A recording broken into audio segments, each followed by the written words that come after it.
Our new partner who I'm really, really excited to announce we are working with. Super, super stoked. Thank you, Angie Huberman, for this connect. It's incredible. AG1 Athletic Greens. I've been using them for a while. I have them every morning on an empty stomach. Basically, take one scoop and you put it into a cup or glass or mug of 8 ounces of cold water. And this is all your greens for the day. You're absorbing 75 high-quality vitamins, minerals, whole food source superfoods, probiotics, and adaptogens. Every day I take this. It's so good for my digestion, my energy. It's simple. It's easy. I don't like taking a lot of vitamins. This has been really, really helpful for me. I've had a lot of stomach issues my whole life, and ever since I've been gluten-free and taking the AG1s, it's really helped me in my stomach in the mornings. I love it, and I'm so psyched that they're part of the One Life One Chance podcast. I'm sure a lot of people don't like eating greens, let alone drinking your greens, but I can tell you straight up, it's got a mild tropical taste, and the taste is actually really refreshing, and I really look forward to it each morning. Don't think it's just going to be just straight bland. It tastes really, really good, and it's good for you, so remember that. This one blend of ingredients supports your gut health, your nervous system, your immune system, your energy, recovery, focus, and aging.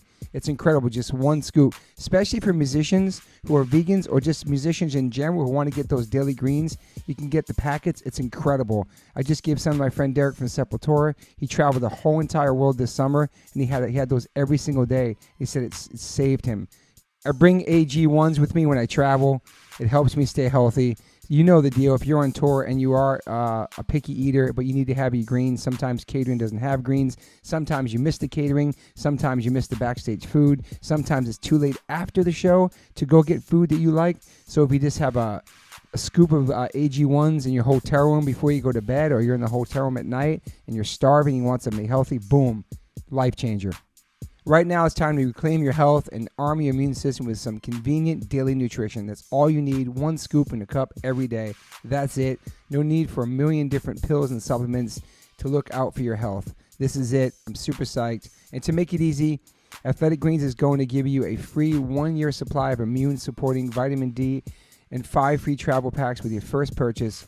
All you have to do is visit athleticgreens.com/OLLC. Again, that's athleticgreens.com/OLLC to take ownership over your health and pick up the ultimate daily nutritional insurance. This is incredible. I love it. It's just basic greens. For me personally, this has changed my life tremendously. I'm not a junk food vegan. I don't eat a lot of fake meats, so I'm strictly greens. And this has been a wonderful, wonderful new addition to my life. So once again, visit athleticgreens.com/OLLC. and get 1 free year supply of immune-supporting vitamin D and 5 free travel packs with your first purchase. athleticgreens.com/OLOC. Yo, Liquid Death, thank you so much for hydrating all my guests, taking care of me and my family and my friends. Love your water, love your brand, love what you stand for, love what you give back to the community. If you want to learn more about Liquid Death and how it started, listen to episode 115 with the co-founder, owner, and creator of Liquid Death, Mike Cesario.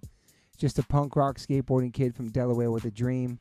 It's an incredible story, incredible journey. So if you go liquiddeath.com/Toby, you get free shipping on any items you order from liquiddeath.com. And if you want to get water, Liquid Death water, go to amazon.com. But for merchandise and other things that's not water, go to liquiddeath.com/Toby and get free shipping. Thank you so much, Liquid Death. Death to plastic, murder your thirst, stay hydrated. You know H2O saves lives. Your mom brought you somewhere? Yeah, my first hardcore show was at the Trocadero in Philly to see you guys, and my mom brought me and my friend Andrew. What year was that? Who were you playing with? This was '99. It was you, Saves the Day, Ensign, and I had heard about the Philly gangs, the Ninth Circle. And my friends are like, dude, are you sure you want to go? Those guys, if they don't like the way you look, they're going to beat you up in the pit. You should wear a cup. And I was like, that's a thing back then? I didn't even know that. Holy shit. Yeah, Philly was fucking rough. So I was like, oh my God, I'm so scared. I'm braces. I curly head, but I would gel it up to do Liberty spikes. Hardware store necklace, because I saw Nick Trainer do it from Link 80, and I'm like, okay, cool, yeah. And so we go, and I'm wearing a cup with a jockstrap because I'm like, what if these guys kick me? And my mom drops me and my friend off, and we see friends in line, Philly, Chinatown, Trocadero, and these guys let us in front, and we're in line, and my mom leaves, and all of a sudden she pulls back up around, and it's like the toughest motherfuckers, Mohawk, scary guys. I'm 14. Everyone's like so old, and my mom pulls up, rolls her window down, and everything stopped, and she goes, Ian, here's a roll of quarters for you and Andrew in case you get hurt. And I was like, oh my God, Mom. And everyone's like, oh, there's his mommy. And I was like, you're going to get me killed. Oh, I was Holy so scared. Shit. Yeah, I was so scared. But then you ended up getting jumped at a pie taster show at the Trocadero, correct? I didn't get jumped. I just got like beat up in the pit. There was like this oi guy. That was my first like ska show. It was Pie Tasters, Catch 22, and Pilfers, and Cooley Ranks was like handing out tapes. Catch 22, oh wow. In the line, and we were like, oh my God, that's Cooley Ranks. And dude, so we go like in the pit, and there was just this oi dude with like suspenders stomping around, and it felt like he was like a giant. Yeah. And I was just it felt like his foot came down on me. Yeah. Like I was like 2 inches tall, and I was like, I never want to leave. This is amazing. Oh, damn. I want to be here forever. This is it. This is the be all end all. I mean, the Trocadero had some incredible shows, man. Oh yeah. Is that venue still around? No, man. Oh, No. And they fought to save it. We were going to go out there and play a show for it. It was within the like past a 10 benefit years. to like help it? Yeah, man. It's such a staple, iconic venue. You guys mention it in Faster than the World. Yeah. Tomorrow's the Philly Truck Show. Yeah. That was the coolest shit hearing that. Yeah. That was amazing. Wait, so was it how big was that room? Pretty freaking big, man. Yeah. It was like 800 an to old 1,000 maybe? theater. Oh, it was an old And- theater. Okay. Yeah. Dude, the show, they had no barricade. Stage It was so high, though. The stage was so high. We would crowd surf to the front and then get on stage and then stage dive off. It was the best, dude. Wow. And sometimes if they did have a barricade, if we were opening up for the Boss Tones or a bigger band, they would give me a ramp. I could put the ramp down onto the barricade so I could go to the crowd, and kids would come up and dive off my little ramp. Wow, that's actually Really, like that's a little dope. bridge, a little hardcore bridge. Well, dude, I just remember, like, I didn't know anything. I just knew, like, I liked the music, and your name was Toby, and I didn't know anything else. And I just, like, you know, I would find these bands by looking at your, like, thank yous on the liner notes and then check those bands out. But I didn't, you know, and I had to go to a record store to check it out, whatever. And I just remember being at the Troc, seeing you guys, and then you played Guilty by Association, and Freddie came out from, like, it was like he just, like, appeared. And dude, there was like a rumble, and everyone popped off. And I remember being like, "Who's that? Like, what's happening?" Like it was just like this earthquake of just like, and I was like, "What the hell is this?" Damn. Yeah, That's and I hard. got into That was your Madball first later, time seeing but- Freddie Madball. Yeah. And then later I printed out the lyrics to Pride and put it on my bedroom wall. There you go. Wow. Yeah. Wow. And I'd read it and be like, yeah. What a great song, though, man. I know. Great Oh my, that was like video. my anthem to get through all my For sure. shit when I was younger, you know? Wow. Yeah. Well, shit. Welcome to the podcast. Ah, hey. Yes. Yeah. Chappelle, thanks for being here, my Of co-host course. today. Yeah. Ian Always. Fidance. Is it Fidance? Is that correct? You nailed it, bro. Thank Yeah, you for being here, finance. man. Thank you for having me. Got another comic on the pod. I'm Yeah. excited. Awesome. I'm Another always comic excited. from the core. Yeah. Yes. From the ska and from the punk. Uh-huh. Yes. I love that. I love how these worlds collide. Me too. Dude, I think we were talking about yesterday, like just like how our worlds have been, especially you and I, because we're like a rarity in the comedy world as far as like there's not too many. You got Chris Estrada from This Fool, like Yes. you know, he's with the shits too. And but he's like, he's a hardcore historian. punk yeah, rock too, historian. So like it's like cool. Like I mean, last night when I walked out on stage, there was this dude right up front in a choking victim shirt, and I was like, God damn. I was like, it's like cool, like watching these people come out to the shows. Yeah, hardcore kids like to laugh too. Totally, Of totally. course, Yeah. They totally. like to laugh. Totally. It's wild too because all the bands I love are like becoming fans of mine, and we do merch trades, and that's like really cool. And you know, just going and like and also it's so cool to amass an audience that because you know I'd say like 98% of people in like punk, ska, hardcore like really loving and fun, and that was like my favorite part is like you get knocked out and people pick you up and everything. Totally. Yeah. So it's like very fun giving audience, and I try to be like I want to be the singer of a hardcore band, so when I'm on stage I'm like, you know, gripping the mic, like throwing myself into You the do front. watch have the that. clips. You do have that Yeah. like energy. The energy, yeah. Yeah, and it's cool to now have people kind of resonate with that. And at the same time, like we were talking last night about going to shows and being in the pit, and people are like I was at Turnstile, and I'm like dancing, and these guys are like, "Whoa, Ian!" And I was like, "Let's sing!" And we like put our arms around each other, singing gang vocals. Like it happened to you in Arizona. Awesome. Yeah, it's such a cool feeling. I'm like, I don't know. I don't even, like I said, I don't even know how to explain it, because it's what's cool about this is like it's been with us since our youth. Yes, and we've just never like left it. It's just like when people are like, "Oh, I haven't gone to a show in a while." Like, I mean, we go to shows literally all the time. That's like, the best. Like, just never really stop. Yeah, you know, and so, you know, to have people like actually enjoy this thing that's kind of outside of that world. Yeah. That I do, and it's I don't know, it's just a good feeling. It's such different worlds, but it's really connected as well. It's like a small world. I have way more in common with musicians and people in that community than I do with. I mean, obviously, comedy is my life's blood, and I'm a comic through and through, and obviously I relate. But I'd much rather talk about like music and like stuff like that. And there's such a kinship with life on the road and touring and like being in a shitty van and horrible living and sleeping on floors and not knowing how you're going to eat, and then like you start to get bigger, there's such a interconnection there. Yeah. Do you have this thing after your shows where people will come up to you and like just start talking about like the scene of whatever city you're in? Oh yeah. Yeah, it's like really so cool. Like that's been happening like a lot. I go, dude, and I'll talk to those people for forever. And it's not that I won't talk to people that don't come from the world. I talk to all those people, but there's just something about that connection, because it's like a thing that excites me all the time. Of course. Yeah. So when people are like, "Hey, we have a really good scene here in Richmond," I'm like, "What? Tell me about it." Like, I want to hear all about it. Yeah, dude, there's a great scene in Salt Lake City.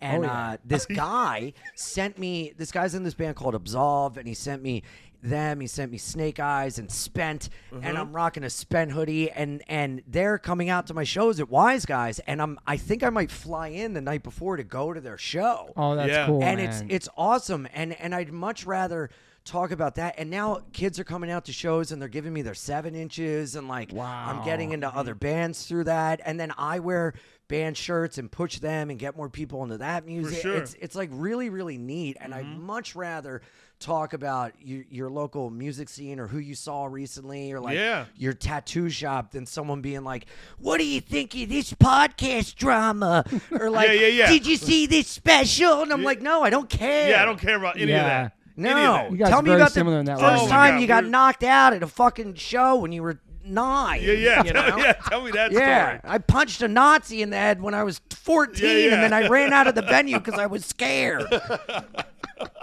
So you started going to shows early, like 14, you're saying? Yeah, I think my mom hated me. She would just drop me off in Philly. I think she was just trying to hang out with my stepdad alone and be like, "Go wander." Do you have brothers and sisters? I'm an only child. Okay. Yeah.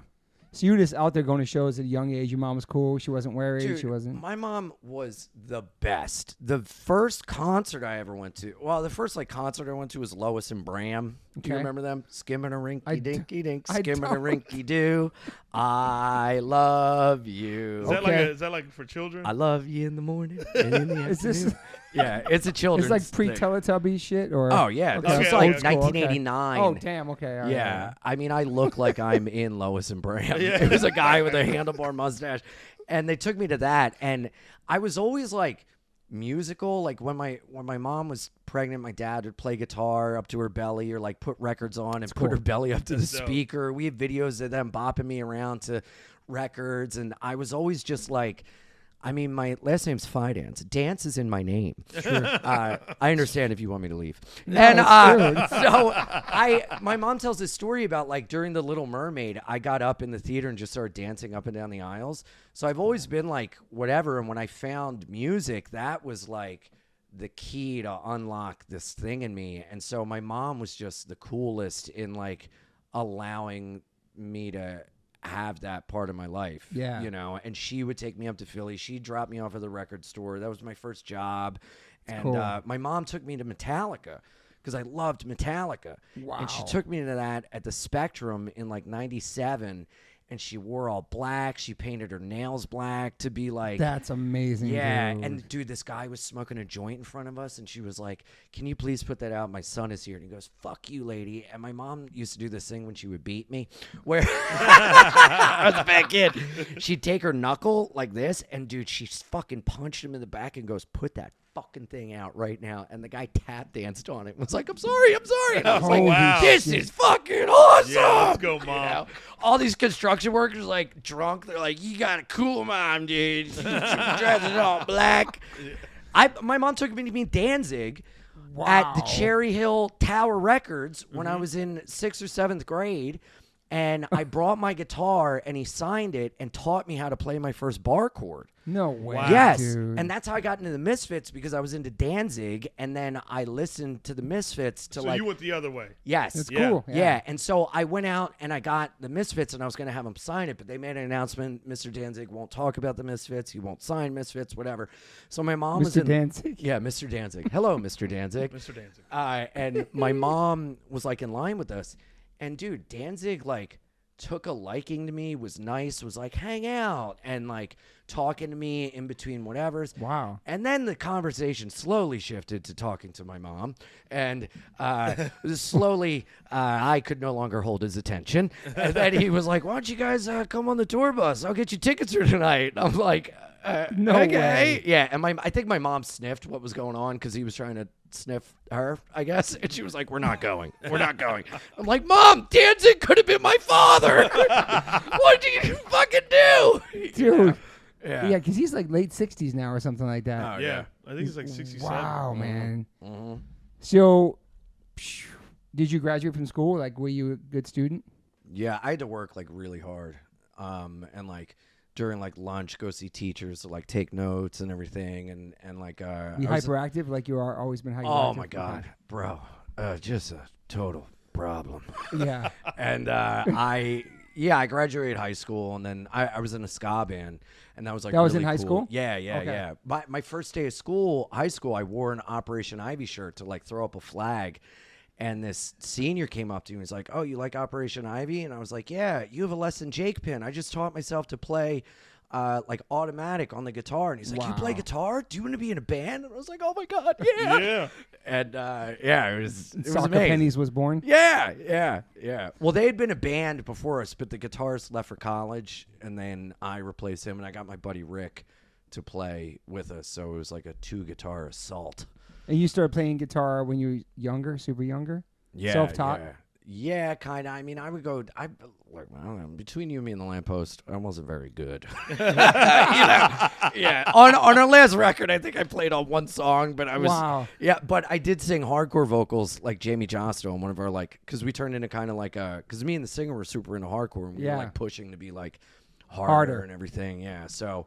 But yeah, towards the end, I think I was more of a mascot than a band member. You know what I mean? I bet you went off on stage, though, probably. Bro, insane. Yeah. It was the best. Yeah. I would like just stage dive and fucking lose my mind, you know. And that's what's so amazing about, you know, this type of music is it's such an outlet. Yeah. It's Yeah. the best, man. Best outlet. And especially Really like is. I really look at so many comics and I'm like, I almost pity you that you didn't have this thing. Yeah. You know? Yeah. And we still have it. Yeah. We still have it. Totally. It's never left.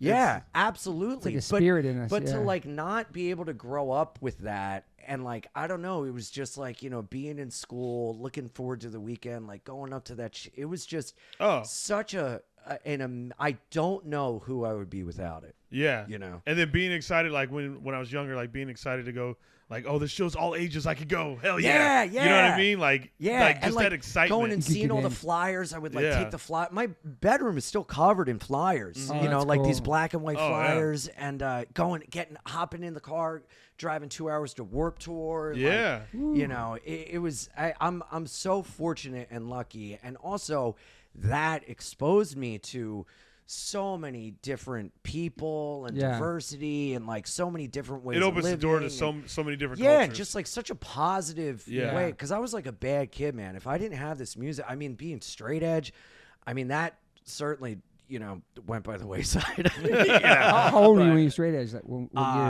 years? Bro, this is so embarrassing. From like 14 to I think 15. 21. Still, that's a good stretch. 21. But those years are kind of important because there is a lot of peer pressure. There's a lot of shit happening at that young age. Yeah. You know what I mean? So that might have totally saved you. Oh, it totally did, dude. But then in a way, it like really, I went off the deep end because that was such a part of my identity, and I felt so much shame breaking. And my friends aren't going to talk to me, the guys I run with, and then even my other friends, like, I was so embarrassed, so I started drinking alone, because dude, I would go to bars alone and turn my coat inside out and like wear a disguise like I was like a senator going to get my dick sucked in an airplane bathroom. Like, dude, it was crazy. I'm like, nobody could know. So I was like drinking alone and everything, and then it was like off to the races. And it was kind of fun for my drunk friends to be like, let's get Ian drunk. And then after like 3 weeks, they're like, let's not get Ian drunk. It was like a problem immediately. What made you start drinking, you think? Bored or just no? Well, it was kind of like alienating because when I went to college, I went to school in New York City, and I didn't like It's so funny, man, because I would go to shows and everything in like Delaware and Philly, and then when I went to New York, I was just like scared, I guess, and it was like really alienating college. I only had like a couple friends, and they all drank. Wait, so scared of what? The city. Oh, got it. Yeah, Okay, like because got I it. never left Wilmington. Delaware. Yeah, Delaware. And I would like visit Philly, but I was just like, intimidating. Yeah. But I had always wanted to be there. But instead of I would go to CBGB's like alone, and then I never made like friends. So I would just go to these shows alone and like stage dive by myself and everything. And I just stopped going and would hang out with these other guys, and they would drink, and I was always like fun not drinking, but then it was kind of like alienating, like, man, because I would just go home by myself at like 10 p.m. because it's like everybody's hammered. I might as well. And then and also like all this shit was happening with my family, and I was like, well, I might as well, and it was just like, and it's so funny because I never put this together, but when I was drinking and doing drugs, I stopped listening to hardcore and punk and ska. Really? I turned into a Marshall Tucker Band song. Wow. I would just like listen to like Atlantic City by the band and like, oh yeah, it's who I am.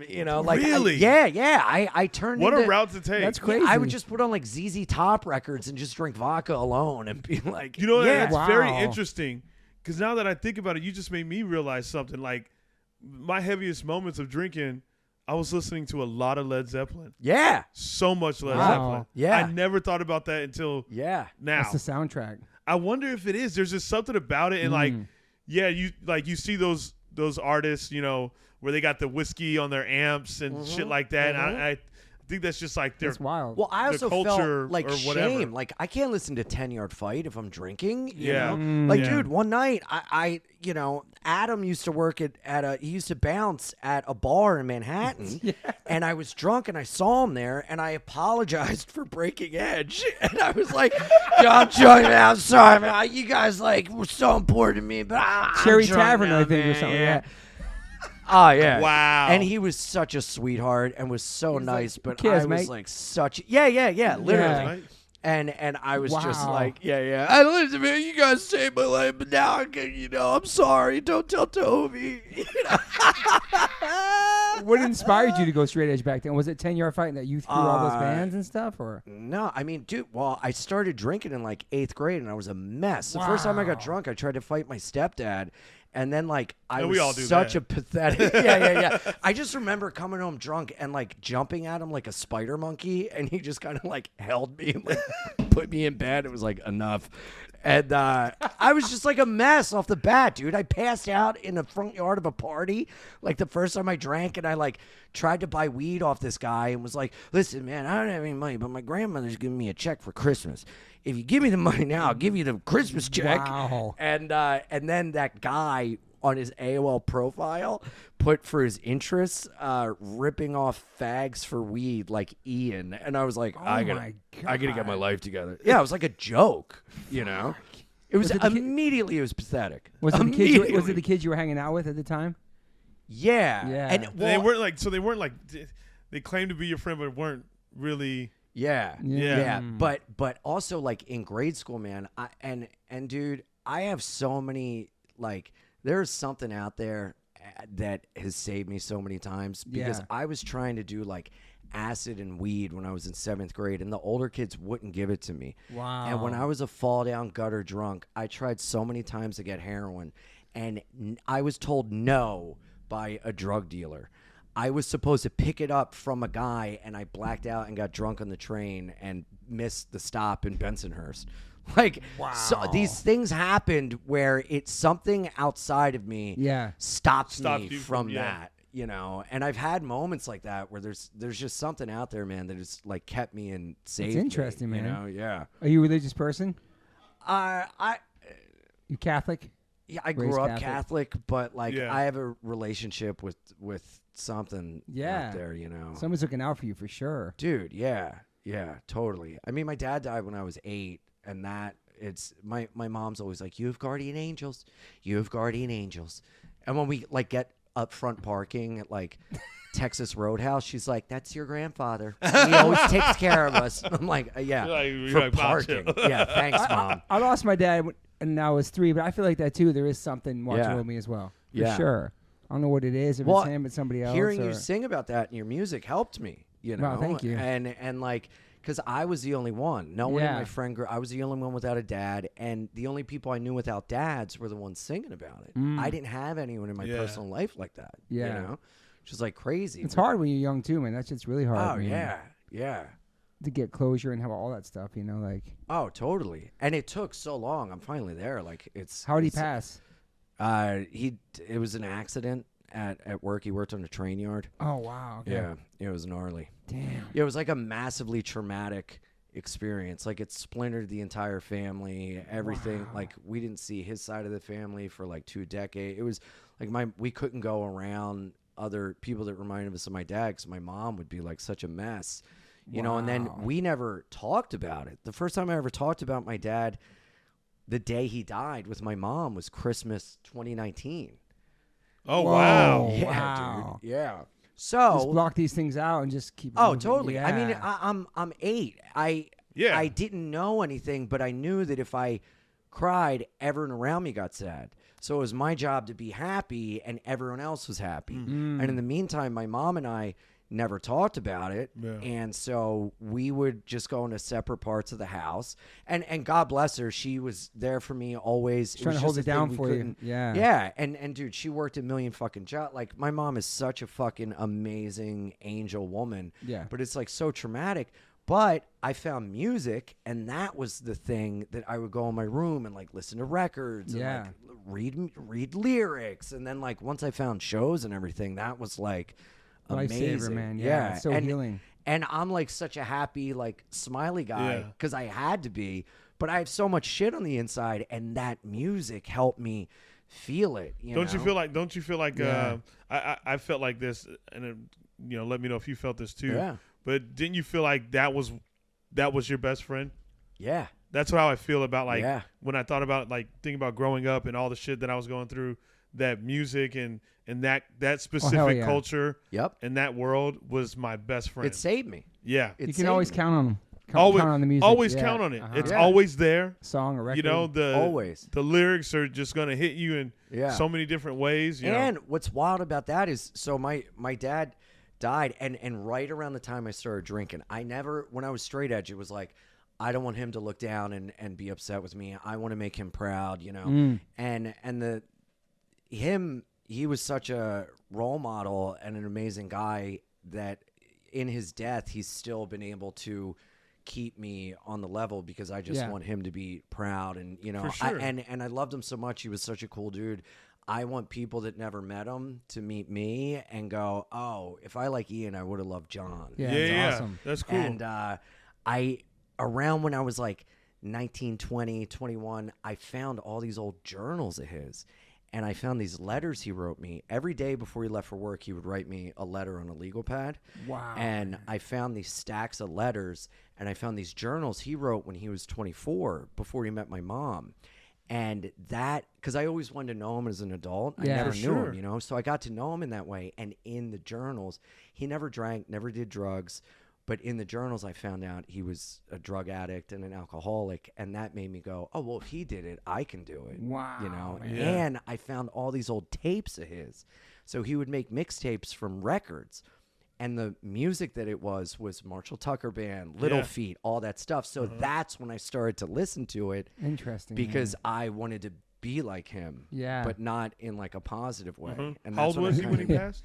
37. 37. So I'm older than him now. Yeah, Which yeah. is like a mind fuck. Mind fuck. You know? Wow. It's crazy. Yeah. It's crazy that all that stuff you get to read through. That must have been heavy too, just reading everything and. Oh, going dude, through it was fucking wild. But my mom and I didn't even know how to communicate. I'm sad. Yeah. So when I would watch videos of us, my mom would be like, "Don't watch it. You get weird." You know? So like, she's like, Don't "You're show being emotion." a weirdo." Yeah. You know what's interesting? I think about that. Like this. I mean, we've all lost some pretty close people Yeah. in our lives, each and every one of us right here at this table. And what's interesting, and I wonder if you guys find this, and I'll reference a story that you told me, but I always feel like when these people that we love so much and they loved us back extremely, after they pass, there's this thing where they kind of like, I don't know, like this, just the universe like just leaves this thing of them behind for you to find. And you find this thing, and all of a sudden it just brings you even closer, even though they're not here. Like when you told me the story of you and your brothers when you went to your dad's grave, and there was a what was it, a water symbol? No, there's a quote on my dad's grave. It says, "Lead us to the stream of life-giving water." And his band's called H2O. On my dad's gravestone. Lead us to the spring of life-giving water. My dad's great. It's so random. Oh my God. It's so random, man. You see what I'm saying? Like there's It's these. tripped out, right? Yeah. Yeah. That really fucked me up, man. Yeah. It's crazy. It's like they leave these footprints. Yes. But you got to be able to turn on your little black light in your head to see them. Yeah, for sure. And if you're open to it, you can. But if you're blocked off through like other things, it's harder. But when you find them, it's amazing. And that makes me want to leave a good thumbprint on life so that whoever I leave behind can find that thumbprint and hope that guides them along. Yep. You know, like I always feel like there's little winks and nods from something out there that's let me know it's all right. And I got to tell you, the first time we met at Brea Improv, you did jokes about your dad being locked up and everything. Yeah. And man, I have wanted to joke about talk about my dad on stage for years. And I've tried it, and I got scared, and it was such a traumatic thing that I never really dealt with, and the crowd could feel it. When I would talk about it, the crowd would they can feel it. And dude, I've tried so long to work out that material, and I stopped for a long time. I was like, I guess I'm never going to talk about it. And dude, I'm telling you, seeing you up there talk about your dad and the shit you went through, I was like, dude, fucking try. Yeah. Fucking try. That's some heavy shit, and you're getting laughs. I could tell you how I did it. So, because I have 3 different dads, obviously. He's my stepfather, it's gonna be adoptive father, therapeutic too and, for you. Yeah, and my biological well, I did father. it last night. I don't know if you saw, but I did. I worked on it, and you and Rosebud Baker have really helped me with that. Just watching how you guys deal with Shout out to Rosebud, by the way. Yes, those traumatic things and making it so because dark and funny. so when I first started, I was like, I want to write a joke about my abusive stepfather. Yeah. Right. And so, I mean, when I started doing it, again, the crowd was uncomfortable. And I go, why the fuck are they not laughing at this? And I was like, but I'm not giving up on this damn joke. Yeah. Because I was like, I feel it. And I want to talk about it. And it's because of the way my brain's thinking about it. Mm-hmm. And then what I realized was the way I was talking about my stepfather on stage, I was like, oh, I still sound upset about it. I still sound like I'm in a lot of pain. Yeah. So people see that pain and they're like, oh, okay. Yeah. And so what I had to do was like, really go back, and I thought I had forgave and forgotten all just like overcame all that shit, and I realized I didn't. Mm-hmm. So I had to go and dig back, and then I just started learning all these things about my stepfather. Then all of a sudden I had this like empathy for him because I would ask my mom questions. Mm-hmm. They're not together anymore, but I would ask my mom like all these questions about him and like his past and blah blah blah, and she would tell me, not in a way to like shit on him, and I was like, oh my God. So then it like helped me find this way of talking about him in such a fun way that like catches people off guard, because you would expect me to go, fuck that dude. Yeah. But I was just like, nah, How about if I go, he was tight. Yeah. You know, and I find like these weird, funny things about him that was like funny to me. And it's like, the guy was fucking, okay. And isn't it funny that the search for truth on stage and off coincides to the point where as long as you're truthful and digging in your personal life, your stage life will flourish as well. Oh, for sure. You know, Yeah. I mean, you writing, you know, Sunday morning or Sunday, you know, like that song right there. And, you know, a lot, you know, just to name one of them, you have so many of them, but I'm pretty sure that song for you, was that the first song you wrote about your father? We had a song called "Go" off the demo about my dad, but this is the most got deep on that one. That's what I'm saying. Yeah, so I still get emotional singing that sometimes. I get emotional listening. In the crowd too. Thank you, man. For sure. I mean, I broke down in Mexico. We opened for Pennywise like 7 years ago. Somebody's phone's on. I started crying. I started getting emotional singing. The crowd was singing it, and I just kind of lost it on stage, and I had to stop the song. I was tripping, dude. I don't know why. It was this moment. Yeah. Was the crowd like singing with you and stuff? Yeah, and then they started crying in front. They saw me crying. It was weird. Really? It was intense, bro. And then we started the song. That's really amazing. Just because the crowd was so awesome and everybody was singing it word for word, I was like, holy shit! I don't know. I just had a weird moment there. Oh, that's gotta be. That's beautiful. That's different. That's incredible. Yeah. It's amazing. Very man. therapeutic writing music, man. Did you ever get therapy for all your stuff too? Oh yeah. Oh, you did? Yeah. Hell yeah. But I like, dude, immediately they put me in like group therapy and all this shit, and I hated it. And then I was like Matt Damon in Good Will Hunting. Like they would put me in therapy and I would just make shit up and like lie. Like one time I went in, I took a pen and put all these dots on my arm and started smacking my veins and told the guy I was on like heroin. And I was in like 8th grade. Just so I wouldn't have to talk about anything. I was like, sorry, I've been hitting the needle again. And the guy told my mom, like, I can't see this kid anymore. You know? So can I ask you something then? Yeah. Because you started therapy. They put you in like what grade? You said 8th grade. I was in 2nd grade. Oh, second. Oh, so Wow, so 8 years old. Yeah. So That's young, man. So to think about it, they put me in anger management at like 15. But I mean, I just think my maturity level was just so. Like, think about going to try to talk about your feelings as an 8-year-old. That's crazy. Like, man. even let alone like at 15, I was like, Dude, I was like, what do you guys want me to say? I'll never forget. I was in this group therapy thing, and it was all these. I was the youngest one there. Yeah. And it was all older people that lost like my grandmother, like this or that, and I was like 8 alone in this group thing, and they were like, we're gonna write letters to the person that passed, and everybody's letter was like, I miss you and I love you and I, you know, you leaving and this and that, and mine was just like a conversation as if he was like still here because I couldn't even like fully and I remember the lady was like, oh no honey, you didn't do it right, you know, like it was just I was talking to him like, I think the Phillies are going to do good, blah, blah. Who do you think is going to, I'll talk to you soon. And they're like, no, you're not. Yeah. You have to accept that he's gone. And then the day of my dad's viewing, I was such a mess. I'll never forget, man, we were in the car. And again, that thing about like not showing emotion and hiding it. Yeah, suck it up, dude. I mean, like, sorry if this is too much, but no, I shut his coffin. I had to be ripped away. They had to, like, peel my fingers back. And we're in the car, and I'm just wailing, screaming. And my uncle turned around and was like, shut up, stop yelling, stop crying. I'm going to pull the car over. And I'll never forget, like, where we were. And we were passing a train track. And I'll never forget that. And it was just like, oh, this makes people upset. This makes people angry. This isn't good. But again, to bring it back, when I heard your music, when I found these things, I could access that in a way that I never could articulate before. And then when I found alcohol, that's when I was like, oh shit, here's some real emotion. You know? Like, dude, I got fucking vodka. I was so fucking... This is me partying. Drink, vodka alone, go up to a friend and cry and go, do you think my dad's proud of me? And they're like, buddy, this is a bar mitzvah. Like, what are you doing? You know, like, it was just like, you know, but alcohol almost saved me in a way because it allowed me to access these emotions I never had. I could finally cry.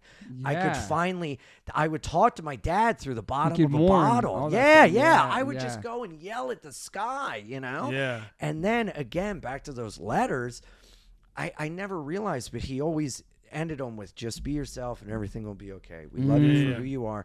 And I would hide who I was. And like, I realized, man, this dude's not up there upset with me because of the stuff I'm doing. He loves me. And back to being Catholic, there was a priest in high school who like really molested me. No, I'm kidding. I was like, oh my God. I was like, we get deep, baby. Holy shit.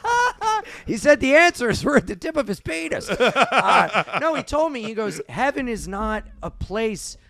If you're in heaven, you can't be upset. If you're in heaven, you can't feel shame. You can only feel good in heaven. So your dad is up there never feeling shame, never feeling upset, you know? And it just took me a while to like process that of like, there's no reason to feel shame. It's so like, but it's that Catholic guilt thing that's inside you, you know, because it's so deeply ingrained. But that always stuck with me. Like the people that died around this, they don't want bad things for us. They're upstairs. Not at all. They're somewhere feeling love. That's know? crazy. I've never thought of it like that. Cause you know, when I lost my best friend and my brother, you know, I felt this like strong guilt. Yeah. You know, like fuck, like what, like I could have done something. I could have saved him. Yeah. You know, but meanwhile, you know, when you really think about it, and as you grow, you start to really realize it, as long as you open your world to understanding it and fully understand it, it's like, no, you couldn't have done anything. There's nothing you could have done. But you did everything you could while they were here. Yeah. And that whole understanding thing, the door only opens a little bit and you got a choice to like kick it open off the hinges or just let the door shut and be like, well, I'll try to open it later, you know? And it's like such a quick little thing, but having that little ability to open the door more and more is like so important, you know? It's crazy, like just how different people are raised, you know what I mean? I was probably raised the same way, like don't show emotion and keep it all in and toughen up and boys don't cry and all that stuff. It's just I thought guys acted like Henry Hill and Goodfellas. Like I was like, okay, you just beat people up for things, but I couldn't do any of that. I was just too scared, you know? It's just crazy. Like this is the opposite of how, I don't know, you should express yourself and get those feelings out, not to keep inside and then they build it all up and then you become an alcoholic and explode and do all these things, you know? Yeah. It's crazy. Yeah. It's so different how, like, being a parent, how I raised my son as opposed to how I was raised or just raised with other dad, and just being so so open with conversations, being emotional, talking about things. It's so important. Yeah, totally. Kids, and, like, man, what a blessing to be able to stop that cycle, you know? Like, and that's the thing. My dad had, like, a terrible childhood, so he was, like, such a good father to me. And, like, dude, I had him for 8 years, and he was my best friend. He was a fucking man, and you know what? I said it in my set last night, but it's like, I'm not thankful it happened, but I'm grateful because I like who I am today, and all of this were building blocks into who I am, and I can see that now, and there's no sadness when I talk about it. You know? Yeah, like there's no and that's what it is, you know? Like when you get to that point, that's like, it's so much freedom. Yeah. The freedom you have when you're able to talk about it and not be sad. Yes. It's like, man, it's like a new level of strength that you have. Yeah, it's totally leveling up. Yeah. You know? Big time. Yeah. And it just beautiful. makes you walk through life a lot smoother because you have that. Yes. That's how I feel. It only took me 3 fucking decades to get there. God damn if I ain't making up for lost time. Yeah, right. You know? It's such a journey because, like you said, we don't like, especially, you know, being a male, like we don't have anyone to really like let these things out that we need to let out. You know, we're raised by women, right? Raised by my mom. Totally. Mom, yeah. No, like father figure in the house at all. Yeah. Teach us how to do things and build things and fix things. Yeah. And, I don't know. I had Tim Allen and fucking Tim you know, I'm like, okay, you just grunt a lot and wear a tool belt. Were you guys watching comedy in your house, your family? Oh yeah. Like SNL together, stuff like that. Oh yeah. You fell in love with it at an early age watching this stuff? Dude, absolutely. Well, that's how I dealt with stuff. That's how I got out of trouble as a kid. Was I'd make my dad laugh, or I'd like imitate my dad, or whatever. Like I was always a funny kid. Yeah. I mean, I love attention. Yeah. You know, only child, man. Yeah, totally. But dude, again, man, like I'll never forget this moment. It was after my dad died, and like family friends were over. My grandfather was there, and my mom was there, and they're like, "You are a comedian. You should be a comedian. Why don't you get up and tell us some jokes?" And immediately, the first thing I said was, "Well, my dad died a couple of weeks ago. And now my grandfather's my new dad. Here's how he sounds." And I imitated him, and everyone goes, "Don't say that. You shouldn't say that. Too soon." Yeah. And dude, my aunt like had cancer, right? And like I always used jokes to like get through stuff. Yeah. Like it just like when bad news happened, I couldn't help but like laugh. It was like this coping thing. And dude, we were in the car, and my aunt, she like lost her hair. She had a wig, and she's like, she forgot something. She's like, "Oh my God. Oh God, ever since the cancer, I've just been losing so much." I go, "That's not all you lost. You also lost your hair." And I thought I was being funny. And dude, the record stopped, and they're like, "What is the matter with you?" I was like, "Come on, we're having fun." You know. So it took me a long time to find boundaries and like the line. But also, you were a kid. Yeah. But like, dude, that's the thing. Laughter and comedy like was such a focal point for dealing with stuff. Yeah. You know, and like escape. Yeah, and like watching Chris Rock, and like that's the first full special I remember seeing where with my family, where my jaw was on the floor like, "Oh my God." Yeah. Was it bigger and blacker?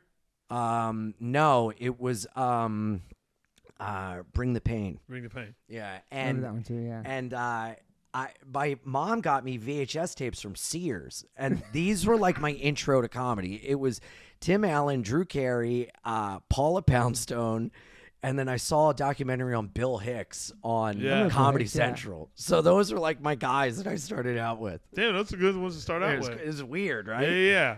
But I mean, it's weird. Yeah. But those are good ones. But my mom would go up to Philly and get me bootleg movies. So she'd come back and give me like Happy Gilmore when it was in theaters, and I would just sit and watch it with my friends. Yeah. And so like those comedies were like so important, like Dumb and Dumber and the Fairley Brothers movies and all those. Like, man, I mean, Chris Farley, like even though like these aren't like stand-ups, those comedians were like so important for like laughter and like wanting to be like them. Like I remember seeing Aladdin and hearing that Robin Williams would like make up his script and then they would animate what he would say. I was like, I want to do that. Oh, that's wow. cool. Yeah. Do you like Jim Carrey too, right? Oh my God, I loved Ace Ventura. Yeah. Oh, but I think that's why I'm into trans women. Yeah. I think that planted a delicious seed. But no, Jim Carrey was like the best. Yeah. I remember watching In Living Color with my dad. Ooh, Oh, come on. My dad took me to see Class Act with Kid and Play Whoa. in theaters. Kid and Play, wow. Yeah. That's a deep cut. Dude. Yeah. What? Come Yeah. on. Yeah, right? I know. had So to I'm like dab you up on 7 that talking about popping coochie. And my mom's like, what the fuck are you teaching this kid?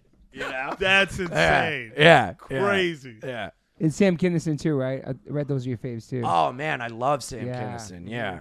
Yeah. What about Bobcat? Bobcat. How many people talk- he Police was sick. Academy. Police Oh, yeah. Academy. That was a good. movie I loved. Bobcat used to open for Nirvana. Yes. Wow, I didn't know Yeah. that. Yes. Bobcat Wow. would open up for Nirvana. Uh-huh. Yeah. He's still around too. Yeah.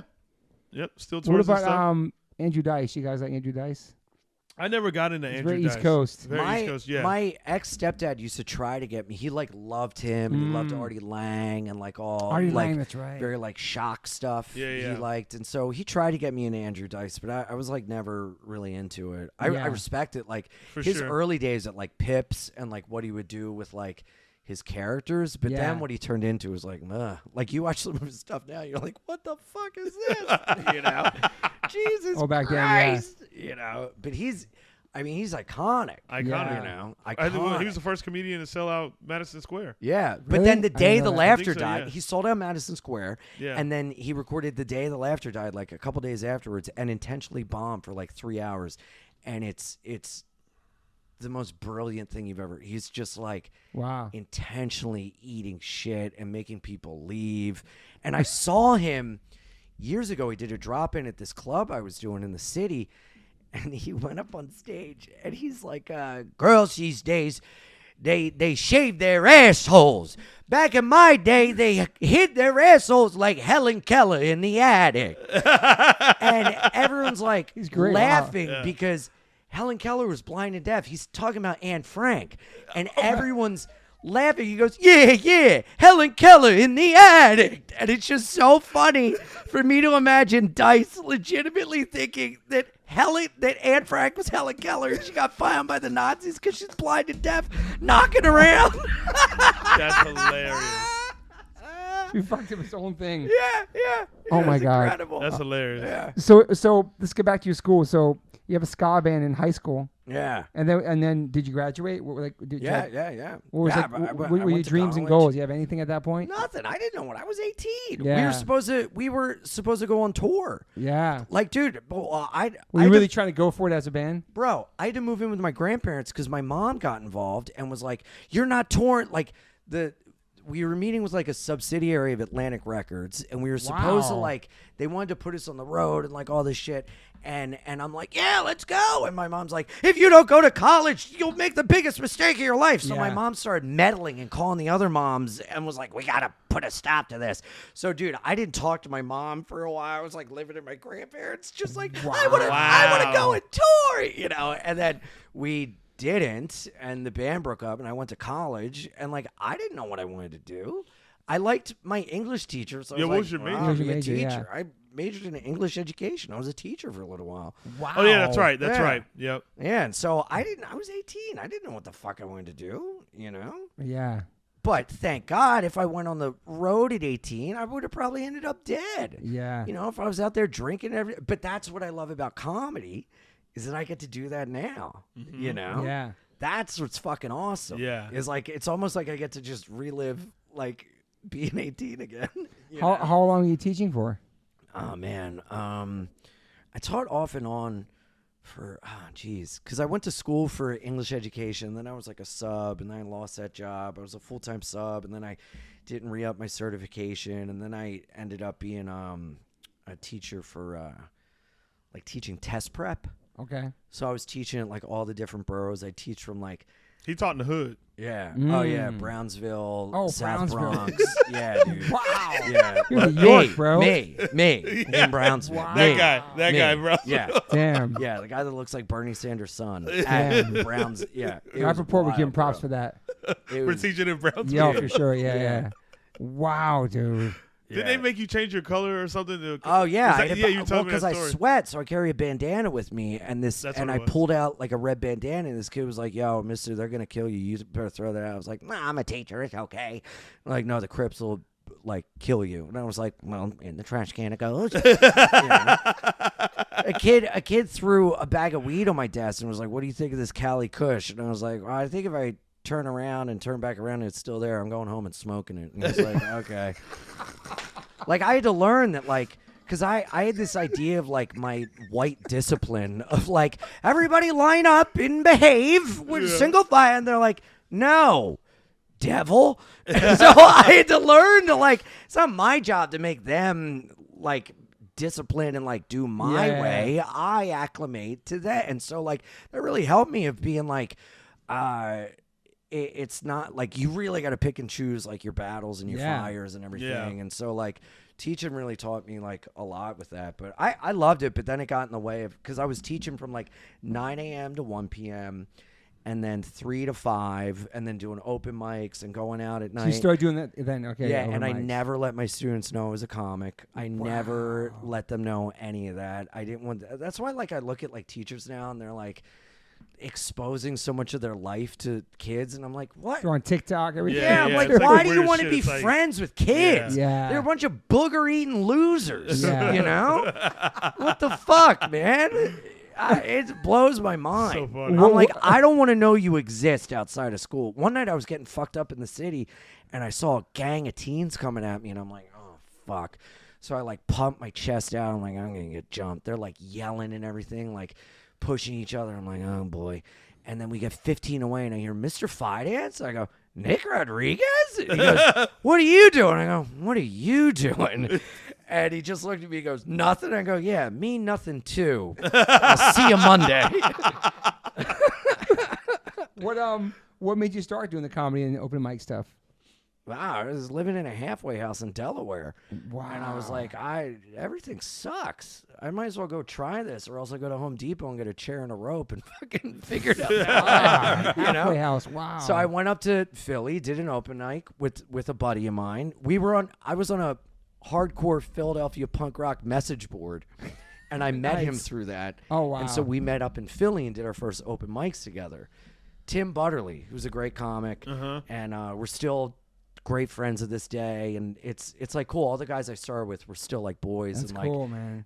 really help each other out and hang out. And it's really cool to roll around with all the guys I came up with. And yeah, so I just started going to Philly and doing open mics. Damn. And then I started going every night, and I wasn't like making money, and I stopped like going to my meetings and everything. And everybody thought I was going up to Philly to like do drugs. Oh. I'm like, no, You're just trying to tell a joke. trying to live my dreams. Yeah. Wow. Yeah, like he's in Philly all the time. I'm like, no, I swear. And then like, dude, oh my God, all this shit happened with like crackheads stealing money, and then I get blamed. It was fucking wild, man. Wow, Living in a halfway house is man. fucking crazy.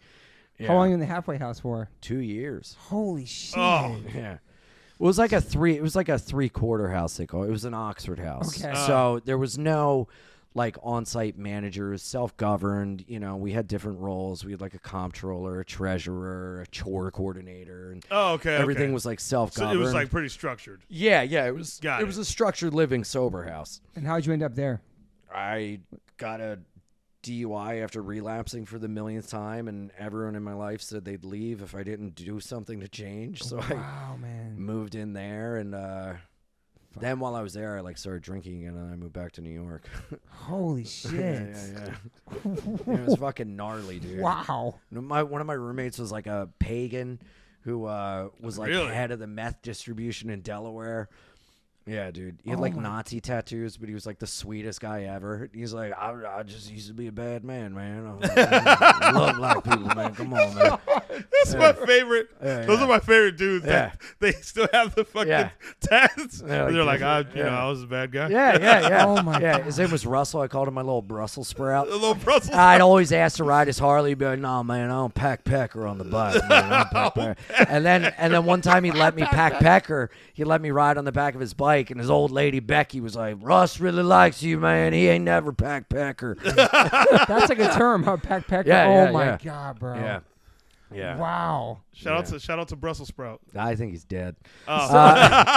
No, I had to kick him out of the house. It was like the saddest thing ever, man. He started using it again, and like, dude, it was like out of a movie, man. He was just like crying, like, "Don't do this." And I'm like, "I'm sorry." I was like in charge of the house, and like in hindsight, I shouldn't have done it. Like, I should have used discretion, but what can you do? Wow. Yeah. How long are you sober for now? Are you sober now?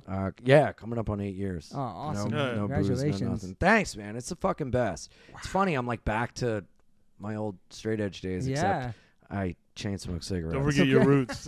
Yeah, don't forget See your what I did roots, there? bro. But you to back it up a little bit, you were writing too. You started writing for different things, right? Shows and stuff. Yeah. Crank And Yankers? I went. Yeah, that was the best, dude. Again, like Nikki, she got me that writing gig. I did Punch Up for Crank Yankers, which I did like prank calls when I was like younger. Yeah. And then I I'm was in gonna the ask you room. what Punch Up meant because you did it for Michelle Obama's show too. Yeah, Right? yeah. What does that mean, Punch Up? Punch for Up is the- listeners.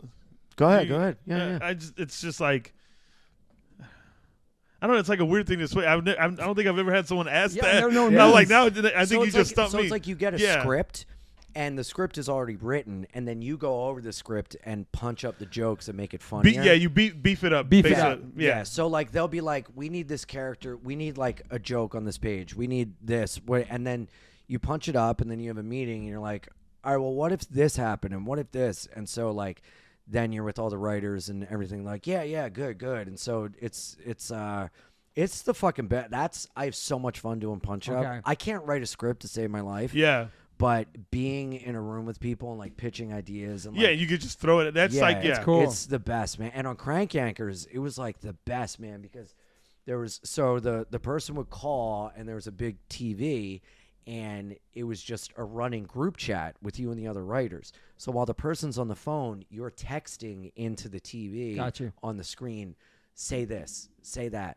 And it's in real time, and then they're talking and like reading. It was like the best, dude. Wow. It was so fun. Yeah. And that was based in New York? Yeah. And dude, when I was back in Delaware, I found like a journal at my mom's house. I found a journal from when I was like drinking, and it was like, all I want to do is be a comedian. I just got to get sober, blah blah. And so that's like really cool to see. You know? Wow. It's freaking awesome, man. Yeah. And you like co-star on The Last OG too? Yeah. That's with sick Tracy too. Morgan. That's awesome. Yeah, he kept on set. He kept making us listen to his R&B album before it takes, and he would be like, he'd play it and then be like, "What do y'all think?" And people would be like, "That's good, man." He'd go, "Well, then listen," and play it from the beginning. "I don't want to hear nothing. Play it again." And we're like, "Wait, it's getting dark." You know? He was super cool though, super nice. Oh, dude, he was the best, man. I had one line. Wait, what? Who were you in it? I was on one episode. I was drunk guy. But he put me in 3 different scenes. That's cool. I had one line, and when they were like, action, I just improvised this line, and it like broke the crew. And he was like, do that again. And then they just let me run and improvise lines. And I was like making everyone laugh. And he's like, I want him in the show more. And I was like, oh my God. And so cool. So he put me in another scene, and then like they added me to a scene at the end. And I was like, oh my God, I think I'm going to be like a regular on the show. This is amazing. They're like, dude, Tracy liked you. We're going to maybe try to write you. And I'm like, oh my God. And then at the rap party, I went up to him. I was like, Tracy, thank you so much. He was like, yeah, I don't know you. And I was like, okay. Oh, well. Like, his mind was wiped. Like, dude, I saw him outside the stand in, like, 2017, and I'm smoking. He's like, little man, you working? How you doing? I was like, I'm good, man. I was actually just in my first commercial. And he goes, I got a water fountain in my living room. And I was like, okay, well, makes me feel like shit. You know? Holy shit. Tracy Morgan is wild, yo. He is who you think he is. And it's beautiful. It's amazing. Oh, I bet. It's amazing. But that was like right before COVID. And dude, right before COVID, I was on that show, and I got an Uber commercial, and all this stuff's popping off, and Uber then commercial COVID happened, and it all went away. And man. I have a card on my wall from David Tell for my birthday going into 2020. He goes, Ian, happy birthday. 2020 is going to be your year. Oh, my God. So were you doing auditions for all this stuff, too? And just Yeah. Wow. Yeah, I still do auditions. It's like so demoralizing. I'm sure. Like here and no and here and but nothing. now you still like this. You like the virtual auditions now? Is in person again? Dude, they're not doing in person. I heard it again. It's all Zoom and like self tapes. And is that harder or no? Bro, it's so hard. Okay. It's like because there's nobody there. Yeah, because when you're in the room, you can feed off the energy, and like they can be like, "Hey, try this." Like, great. But when you're just doing a self tape, you just gotta go, and I just turn into like a dead-eyed. Like personality, I'm just like, here's the line, but I'm getting better at it. That's rough. Yeah, that sounds rough. Yeah, it's wild. It's crazy. It's like the last thing that's still on Zoom. You have a love for a band that Chappelle has a love for, but he's not here now. But I would talk about Korn. Oh my God. Korn was your gateway to Madball. Yeah, it's what I heard on the interwebs. Yeah, and that's Chappelle too. Like we don't argue about Korn because I was never a fan, but I remember them. They opened up for Sick of It All on a tour. I remember that run, and then just coming around during the Limp Bizkit time. But Chappelle has a deep connection to Korn as well. Yeah, and that was your jam too. Oh yeah, he's a big Korn head too. Big Korn head. Korn's like a gateway to like more harder music. I think. You know what I mean? Yeah, for sure. Well, I had Hit Parader magazine, and Circus magazine, and I saw them in their like Adidas tracksuits. I'm like, who are these guys? And then I would try to braid my hair and make dreadlocks to like be like them. Wow. They had like the coolest look. Yeah. They had the coolest look because they rock like flannels, the Adidas. Yes. Dickies. Like Pumas. And and Jonathan Davis with the fucking dreads would go nuts. Yeah. And he was just such like a nut on stage. And the thing for me with Korn, the biggest connection, that was the first time like I heard, someone talk about, I guess, their abusive childhood. And so for me, that was why I connected with Korn so much because I was like, wow, this is like a soundtrack to what's going on in my home. and to hear it and to see who they were and what they were putting out there and to see everybody just feeling it as well. That's what made me go, I mean, I'm a Korn-head for life. See, I wouldn't know that being in my hardcore bubble that I probably would have just judged them by rap rock or Limp Bizkit, you know what I'm saying? I would never know the deepness of their lyrics. That first album, like he got very vulnerable with what he went through. Yeah. That's so funny because I had such a different experience with them. I just like them because they cussed a lot. Like, you know the Biohazard song Authority when he's like, fuck the rules, fuck the rules. Come on. Yeah. I would jam that out when we would drive by like a church or a school, and I'd be like, yeah, this speaks to me. You know? Like Korn had Adidas, All Day I Dream About Sex. And I was like, me too. Yeah. Like, that's why I like them. Meanwhile, never had sex. Ever. I printed out all the lyrics, and I had them in a folder, and my grandmother saw it, and she made me go see a priest. Really? Fucking yeah, way, dude, she ripped up my White Zombie CD. I had Cannibal Corpse vials. She like told my mom I had to see a doctor. It was like fucking nuts. Damn. Yeah, my stepfather, he ripped up a Korn poster I had because he said they were like, he felt like they were like demonic, and I'm like, no, it's just he's doing a solo with his mouth. He's doing a guitar solo with his mouth. They all thought I was demonic and everything, and like I just like stuff that was like, ooh, great, edgy, wow, cussing, you know. Wow, and then the Bad Religion shirt logo.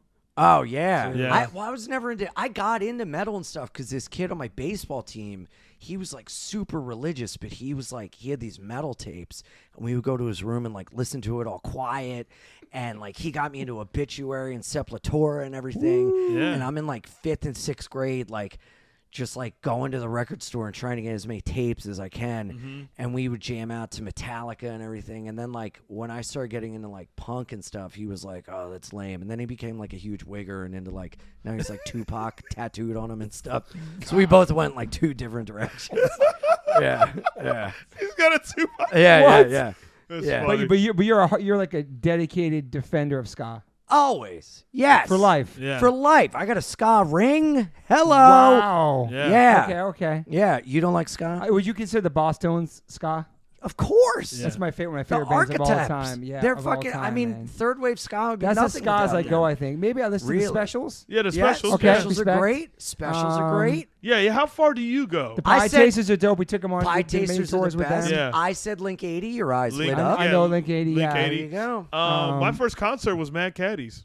Okay. No way. Yep, first concert I ever went to in my life. I remember was you Mad telling me Yeah, that. We Mad played Caddies. What's the band? Sell Out With Me. Real That's Big Real Big Fish. Fish. We played with them a couple of times. Yes. Okay. Oh, I love that. I saw them on a co-headlining tour with Les and Jake. It was so dope. But the my Boston's God. took us on tour, took us on our first U.S. tour, showed us the whole world, and Yeah. I love them for that, dude. They were in Clueless. That was Yeah. like Yeah, the they were in coolest Clueless. thing ever. I love you, Dickie, but that stage there was horrendous, man. It was a horrendous. And Clueless? He barely jumped in the crowd. Yeah, it was so cute. yeah.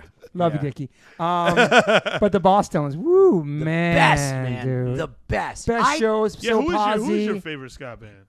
Bro, Operation Ivy. Up Dope. Ivy, yeah. Oh, Op geez. Ivy, Mighty Bosstones. Yeah. In there, There's a yeah. ska band out of Philly called Catbite. They're Okay. amazing. Man, Suicide Machines. Woo, Okay, we yeah, played with them a bunch. Jason. Yeah. Shout out to Suicide See, Machines. your eyes are lighting Yeah, up. I know, look at it. You're Look right. at you. The Boston's made me happy and made me want to dance. That's the thing. I defy you to not smile and want to get up and and if I boogie and oogie. still hear them now, I get like emotional. Yeah. hearing Listen, their one day songs. They we were bring me driving back. in the Jeep, and it really caught him off guard.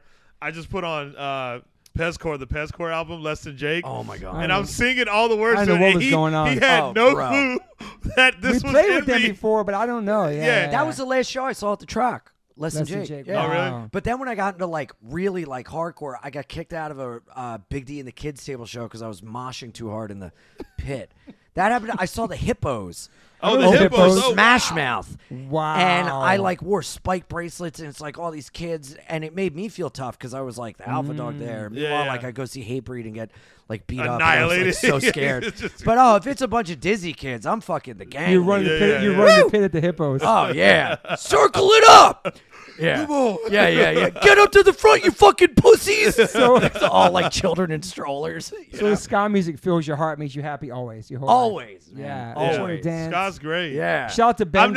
I've never been sad or like upset or like aggressive It's at a true. ska I've been show. trying to do a joke about like It's how do true. you tell a child their father has died? Play ska. They won't cry. You know? Sell out. Your dad is dead. Sell out. Oh my God. That. Yo, shout out to Ben Kerr from the Boss Tones, who was like just a dancer. Remember Yeah. Ben the Boss Yeah. That's Tones? what I turned into in my just band. did- Is that what you were? Yeah. Just a little dancer. I love that dude, by the way. I know. I love man. watching Always best. smiling, dude. Yeah. Yeah. Dude, the Boss Tones is so great, man. So- great. They got so many people into ska. yeah. They are so Yeah. responsible for keeping ska going. They have so many great albums. You so know. many great albums. Yeah, and that was what was cool because you bridged my worlds with that. Okay. Being friends with Dickie and Yeah. Rancid and Yep. everything.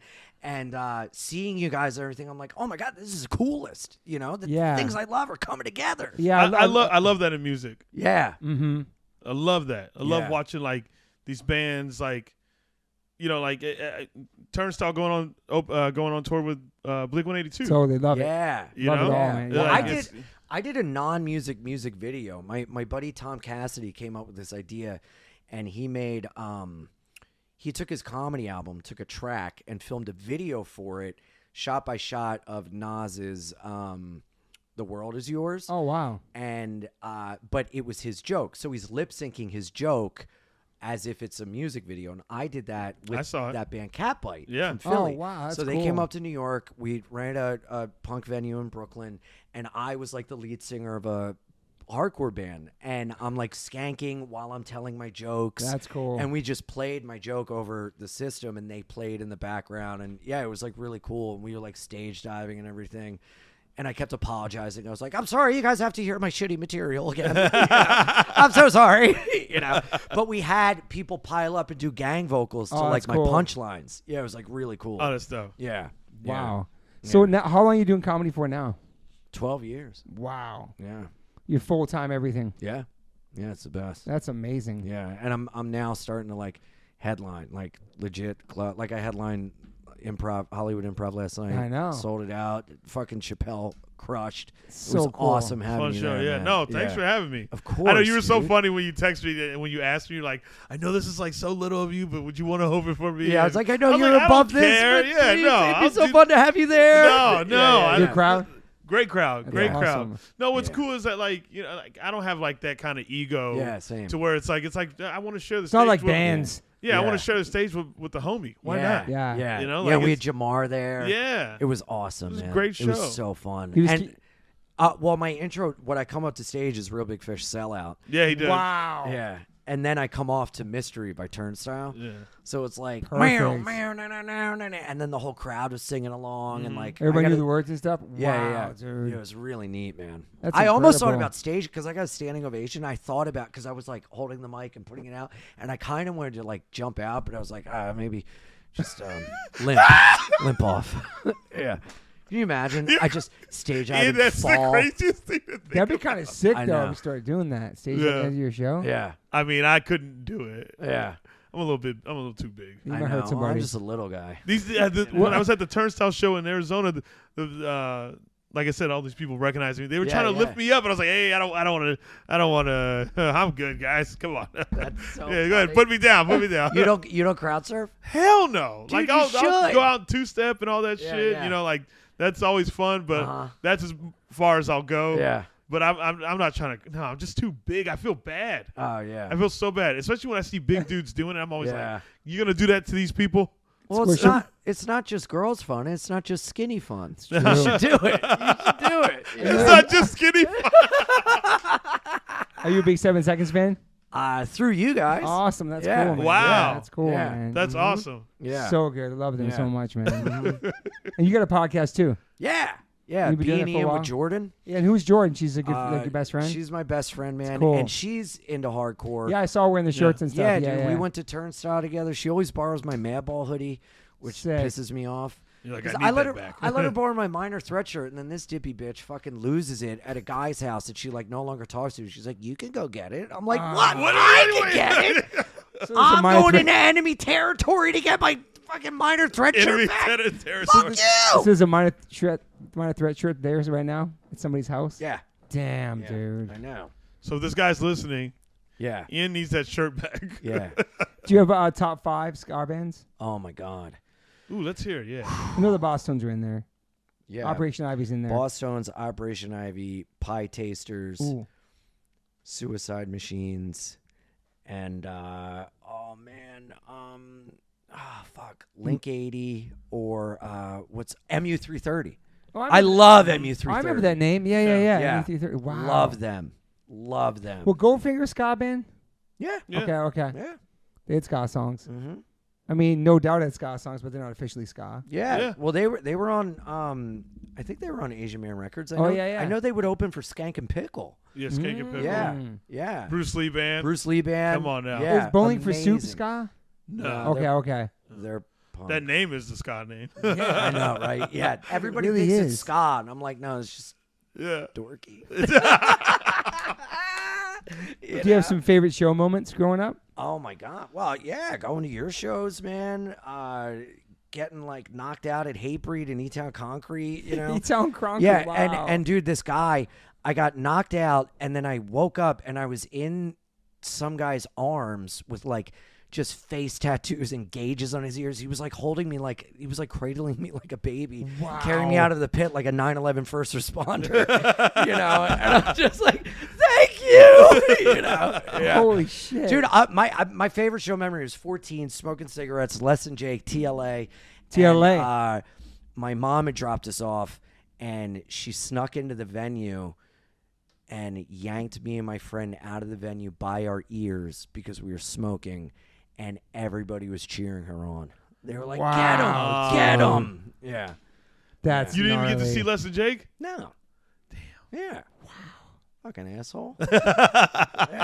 Would you want to play music now? Oh, absolutely. I'm so jealous you're in a band. Mad Peaceful's awesome, by the way. Oh, thank Yeah, you. the You guys Thank fucking yeah. rip. You know, that's one of those things where, I don't know, I just the guys that I found to do it, you know, perfect. a So few cool. of them are comedians, but Yeah. I think I just found like a talented crew. It's like a once in a lifetime thing because And they're all comedians, too. It's awesome, it could have dude. gone bad, That's wild. you know, and we kind of take it day by day and step by step with it. But we have, I love the band. They're great, man. yeah, we have such a blast with doing it. But Dude, seeing you yeah. go off is the coolest shit in the world. Yeah, It's It's so cool, cool. right? Yeah. Well, I mean, I wanted to like you know, when I was a kid, you know, I tried to be in bands and shit like that, but there was just something about like getting people together that just got annoying to me. Yeah. Yeah, And it's a that's lot. why, It's a lot. and that's why I fell so strongly in love with stand up because it gave me that energy of what I wanted with being in a band. Yeah. But I was like, oh, I don't have to rely on anybody. Yeah. And so with Mad Peaceful, it just the way it came about, it's just crazy and it's cool and you know we just write these songs and then boom, just I put it love out I there. love it, man. Yeah. Well, that's the thing, like the DIY ethic. And Totally. like, dude, I met Dr. No from the Bad Brains. I was like, you're responsible for my ethos. Thank you. Yeah. And like, just that idea of like you got to do it yourself. No one else is going Yeah. to do it for you. But Can't Yeah. wait now for anybody on anything. it's wild because I got like yelled at by my manager who was like, you got to stop doing everything on your own. You let us, we're here to help. And I'm like, I'm sorry. I just don't know what other way to be. You know? Just like trying to do things. And he's like, let us take care of it. And so Yeah. like, I also have a thing where I get to get out of the driver's seat sometimes. Totally, you know, you have and, like to, let man. someone else drive. You have to. Sometimes, It's yeah. hard to let go sometimes, though. Yeah. This is your passion. This is what you do, and then let people drive. Totally. But it's, dude, when I get out of my own way and like breathe and trust and go, it's just going to be okay. Everything is always okay. And all of my problems haven't even happened yet. You Mhm. know, everything is, I can tell myself so many stories. And then the truth of it is, at the end of the day, everything is fine. Yeah. You know? Where do you live now? Are you in back east? Brooklyn, yeah. Oh, Brooklyn. Mhm. Wow. Yeah, You love it there? I do. Yeah. What it's part my of Brooklyn you favorite. in now? Williamsburg. Okay, yeah. Yeah. So I've been in You're Williamsburg deep in since the yeah. 2007, Okay, and I have a little bicycle that I ride around everywhere. It perfect. takes me like 17 minutes to get to the cellar. It's like right over the bridge, right to the Lower East Side. It takes like 11 LES minutes. baby, LES, yeah, that's right. crazy, Yep. dude. Yeah, it's running wild. amok. Yeah. Do you like it out here too? You like Cali? You know what's funny, man? Every time I come out here, I like it more, but I hate most everyone I meet. You guys Yeah. are cool, Yeah.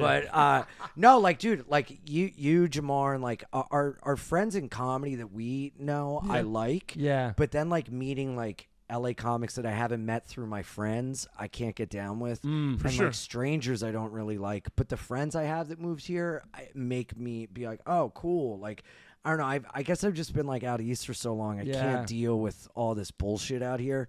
And I always end up getting in like arguments with people over like the dumbest shit. Over the dumbest shit out here because people are so fucking passive aggressive and like so childish. But it's so funny, man, because every time I come out here, I'm like, man, this is kind of cool. Yeah. Like, I love LA. I just hate the people. No. But I couldn't be out here with the traffic. I need rain. I need misery sometimes. I need buildings around me to fucking crush my soul. Yeah. And also, everything's so much more organic in New York. Like, you can, like, walk and run into people. And out here, it's like, well, I'll see you in the Uber in 50 minutes. Yeah. Is there a big difference in comedy in New York and LA? Big time. Oh, massive. yeah. New York's so much better. You're saying in a better way? New York is... No, I'm saying New York, I think... Actually, I don't even look up... You don't get to perform there yet either. No, I don't even look up... Well, I go based off of this. I don't even look up to, like, LA comics. I look up to, like... every comic I look up to and ever admired has always been a New York comic. Got you. You know, the thing with me, I just don't fuck with the cold. But so I just can't get down with that. But crowds are different, obviously. Crowds are different. Yeah, like I love performing on the East Coast, like with Philly. Like that's one of my favorite places to perform. The best. Helium, Punchline. But like as far as I don't even hang out with comics. I just hang out with Toby. Yeah. That's great. Don't get me wrong. There's some comics that I do hang out, but like suck. majority of the time, I'm like kicking it with Morses, Toby. But it's like cool because like. You know, I love feeling like a person. Yes, you that's know? so important to be a person. What's tough about here in LA, and don't get me wrong, there's like I get to perform on some great shows. I have to appreciate it. I've done a lot out here. It's boosted me, so much. But a lot of people don't necessarily understand like of just being a person. Yes. Like just like, hey, how about you?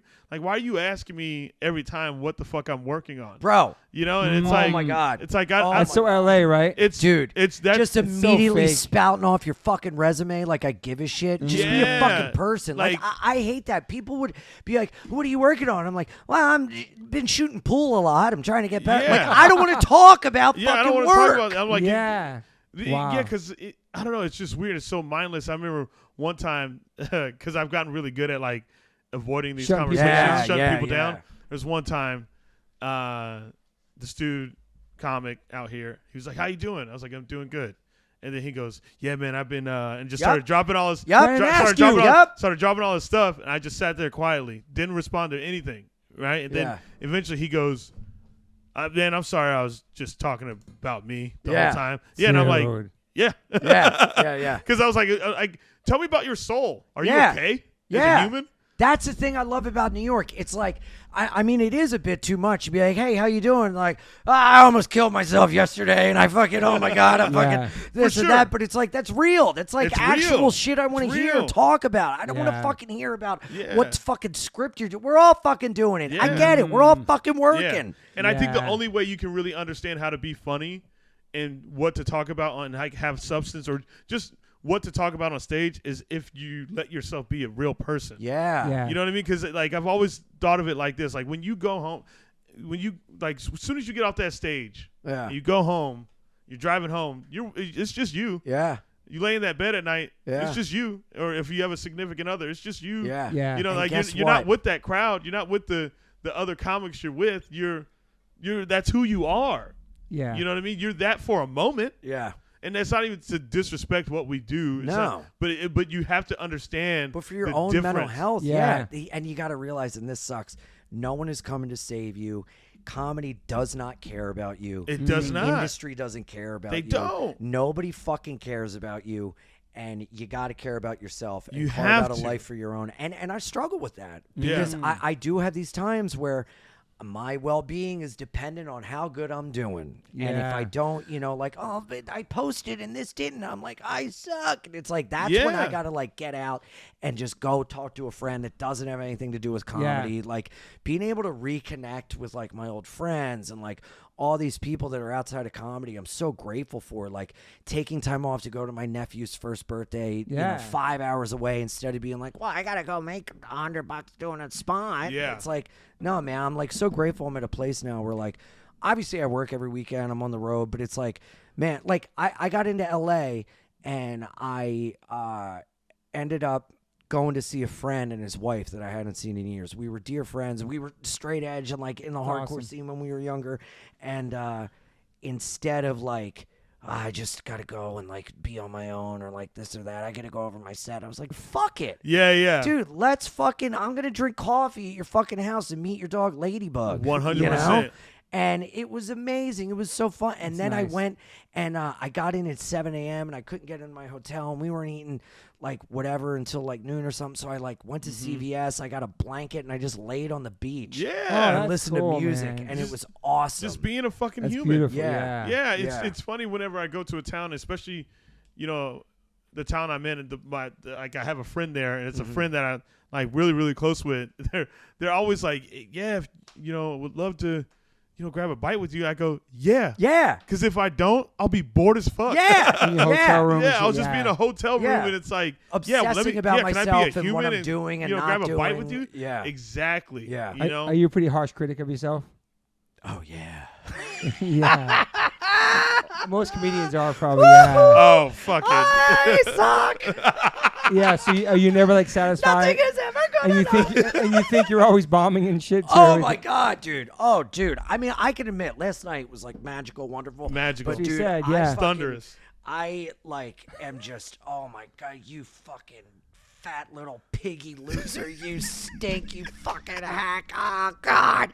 But it makes Damn. me like better. Yeah, and all I want to do it is be, like, does. a great It keeps you comic on your and everything. toes. But yeah, but like, I don't know. I oscillate between thinking I am like the biggest worm dog shit, like subhuman, and like, you know, I think I'm God. Like, I think, what if I am Jesus? Yeah. I mean, people need to listen and follow me. Yeah. You know, Like you've seen me quite a few times, Yes. right? And you've always laughed and stuff like that. Yeah. And you think I'm pretty good, right? All right, settle down. Yeah, Yeah. no. I'm just to get to the point. There's a point to it. Yes. So Thursday night when I was at Arlington Draft House, yeah, I had a set so fucking bad that I was like, bro. am I good? Yes. But then my Yes, friend saw it. dude. She told me she thought it was great. That's the thing. So it's These like- fucking people are texting their friends like, that was great. I'm like, that was the worst dog I shit know. I've ever seen. I'm going to fucking blow my head off. I hated It was all like of them. 50 minutes They're of dog they're shit to me. fucking thoughtless pigs in the crowd, and they just want their slop. Eat it up, piggy. But it's the same thing without playing a show and feeling like, oh, the crowd wasn't into it. Then you get off like, Yeah. fuck, we were bad. Then you fucked up that one song, but nobody really hears Nobody that. notices. Yeah. You know what I mean? But Nobody then you're like, notices. oh, it was such a bad show. Yeah. You get so in your head about it. I gets know. in your We're all head. humans, Yeah. dude. We get Yeah. insecure and sensitive about shit. Yeah. Yeah. But comedians are insecure and sensitive for sure. Totally, but I also never want to like be satisfied because that's when True. I take my foot off the gas. True. Yeah. I never want to rest on my laurels. You know, Yeah. I never want to be like, oh, I got it. Yeah, You're yeah. cocky and shit. Yeah. Like I never, you know, like, and again, like, you know, to go back to music and everything, you guys are the guys. You are who we're going to see, and you're putting your arm around us singing with us. That you're making us feel like there's no, I could be up there and you could be down here. Totally. And that is so important to me and has really shaped my worldview and how I do and feel about comedy. You know, because there's no ego in any No. of that, and there's no. We're all you know, equal, man. Yeah, I and love it. Love that. I love it. You know, That's I the love of love that. hardcore and punk. Yeah, Yeah. and seeing hardcore bands on the floor, and there's people just circled around them when there's no stage or anything. That's what I fucking love. And then they're at the t-shirt booth after hanging Yes, out. selling Yep. merch. yes, Yep. yes. It's just that connection. It's Yes, like real. I except love that selling too. music merch is a lot better than selling comic merch because there's nothing sadder than someone being like, "Hey man, that was great." And you go, "Oh, thanks. You want to buy a shirt?" And they go, "Ah, nah, man. Nah, man. It wasn't. Nah, that good." yeah. Do you have really cool was. merch? Like you make? I got great merch. Yeah. Okay. Yeah. Yeah. So I you got sell- some if you want it. Yeah, I'd love to get some. Yeah. I got a Hold on. Bad Brains, you know, band in DC with the lightning bolt and everything. Well, it's band in NYC, and it's me laying on the ground, and instead of the Capitol, it's a cigarette with a lightning bolt to it. Perfect. Which you You think straight edge Toby is gonna have to Oh, Wear that shit. shit, bro. Oh fuck! I also okay. have. I also have. Bad Brains smoke weed. Bad Brains smoke weed. I also have a Marlboro shirt, like the Marlboro cigarettes, but hard. it says Fidance, and on the back it's the Marlboro logo, and it says Ska Sig Ska Cats. But dude, That's cool. One of the most sobering experiences. I opened for the Pie Tasters and Catbite in DC at the 930 Club, which is fucking amazing because I used to go there and see like so many bands. Wait, doing stand up? Yeah, That's awesome. That's cool. Yeah, it was fucking awesome, dude. And Good crowd. Great, awesome, amazing. I'm emceeing the Supernova Ska Festival in September. That's I'm awesome. so fucking excited, dude. Fishbone, Pie Tasters. Ooh, we didn't talk fucking- about Fishbone. Oh my Oh god. yeah. my god! One of the greatest. Somebody dude. called me one time the White Angelo Moore, and I want to use it as on my tombstone. Ooh. That was the best thing I've ever heard in my entire life. Yeah, Fishbone never get the props. Incredible, incredible band. Incredible. Dude. Dude, All the Lion Ass records. Bitch. I listen to that before I go on stage. Okay. I put on music. Yeah, and yeah. I dance literally That's before I cool. go on stage. And Fishbone, bro. dude, Fuck. so I went down to DC for this gig, and I'm like, oh my god, venue and Steve from the Pie Tasters was like, yeah, bring merch. The venue will sell it. I'm like, oh my god, this is gonna be amazing. They're gonna sell the merch, dude. The guy puts all the merch out, whatever. All the bands are counting up how much money they made. I go, all right, man, what's the damage? What are we selling? He goes, nothing. And I had to bring. There is nothing sadder than bringing down a box of merch and having to bring back the same box untouched. A full-on Damn, suitcase. man. Bro. That Oh my feeling- god. Oh. It is a But it's tough, way different in bands. You have to understand that. Yeah. tough feeling. Yeah. Yeah, it's way different in bands. You guys are getting song requests. No one's like, tell the one about your Yeah, dick. right. You know? You guys both have certain jokes you always do and never leave out. I try to Like go one of your different bangers, your every songs that set. people love. Yeah, but Yeah. The cheerleading joke for me is like the one that Yeah, the everyone- closer. the closer. Yeah, yeah. So you always have that one. Yeah. that people know. Sometimes I try to do my closer earlier and then figure out a way to end up with something funny at the end. Okay. Yeah. Like I like pulling the floor out from underneath me and like finding my own parachute. Like going different and like finding it. Like last night I worked on that set and was like, this is because I'm going to record a special. I'm like, this is I was going gonna to ask you about a this and special that, next, this and yeah. this. But I love going up and not knowing what I'm going to say and just figuring it Freestyling it. out. And then I have jokes that I can like backdoor my way into. Yeah. But I love that feeling of like not knowing where I'm going to go with it. So this can be your first official real special because Yeah. he done some recording things in the past, different things. Yeah, yeah. And you're gonna shop it around for like a network or No YouTube one's gonna or buy it for me. You can, I mean, come on, you know. what? I'm just gonna do YouTube. it's like really tough. I know. Yeah. I know. Oh, got it. No. Because I see so many comedy things on Netflix and all this shit. I know. Yeah, and Well, it's Netflix like is like people- going under. Not that it's like your goal. People want to.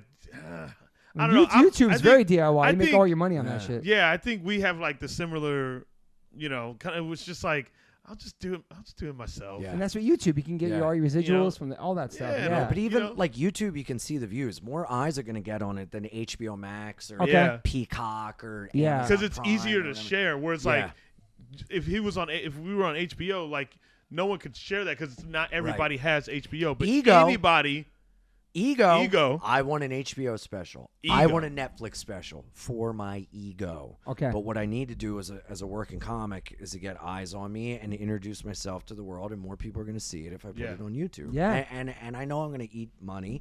I know I'm not going to make Yeah. a ton, but I'm willing to put that out. Invest in and yourself. calling favors from friends to work on something that we For all sure. believe in, knowing that it's going to be worth it later because things will come from it. And I have to have that unwavering belief in myself. Yeah. I love you. I love how long you've been doing it for, and now you're working on a special. We talked about that because I guess Bill Well, Burr you gotta. a certain amount of years before his happened, Yeah, over he was 10 years. 15 years Yeah. in. I love that. You like just so he filmed grinding his and like first- just getting your name out there. Yeah, Well, same thing as bands. Totally, Yeah. 100%. But it's like, could you imagine starting comedy now in this like clip economy? Yeah.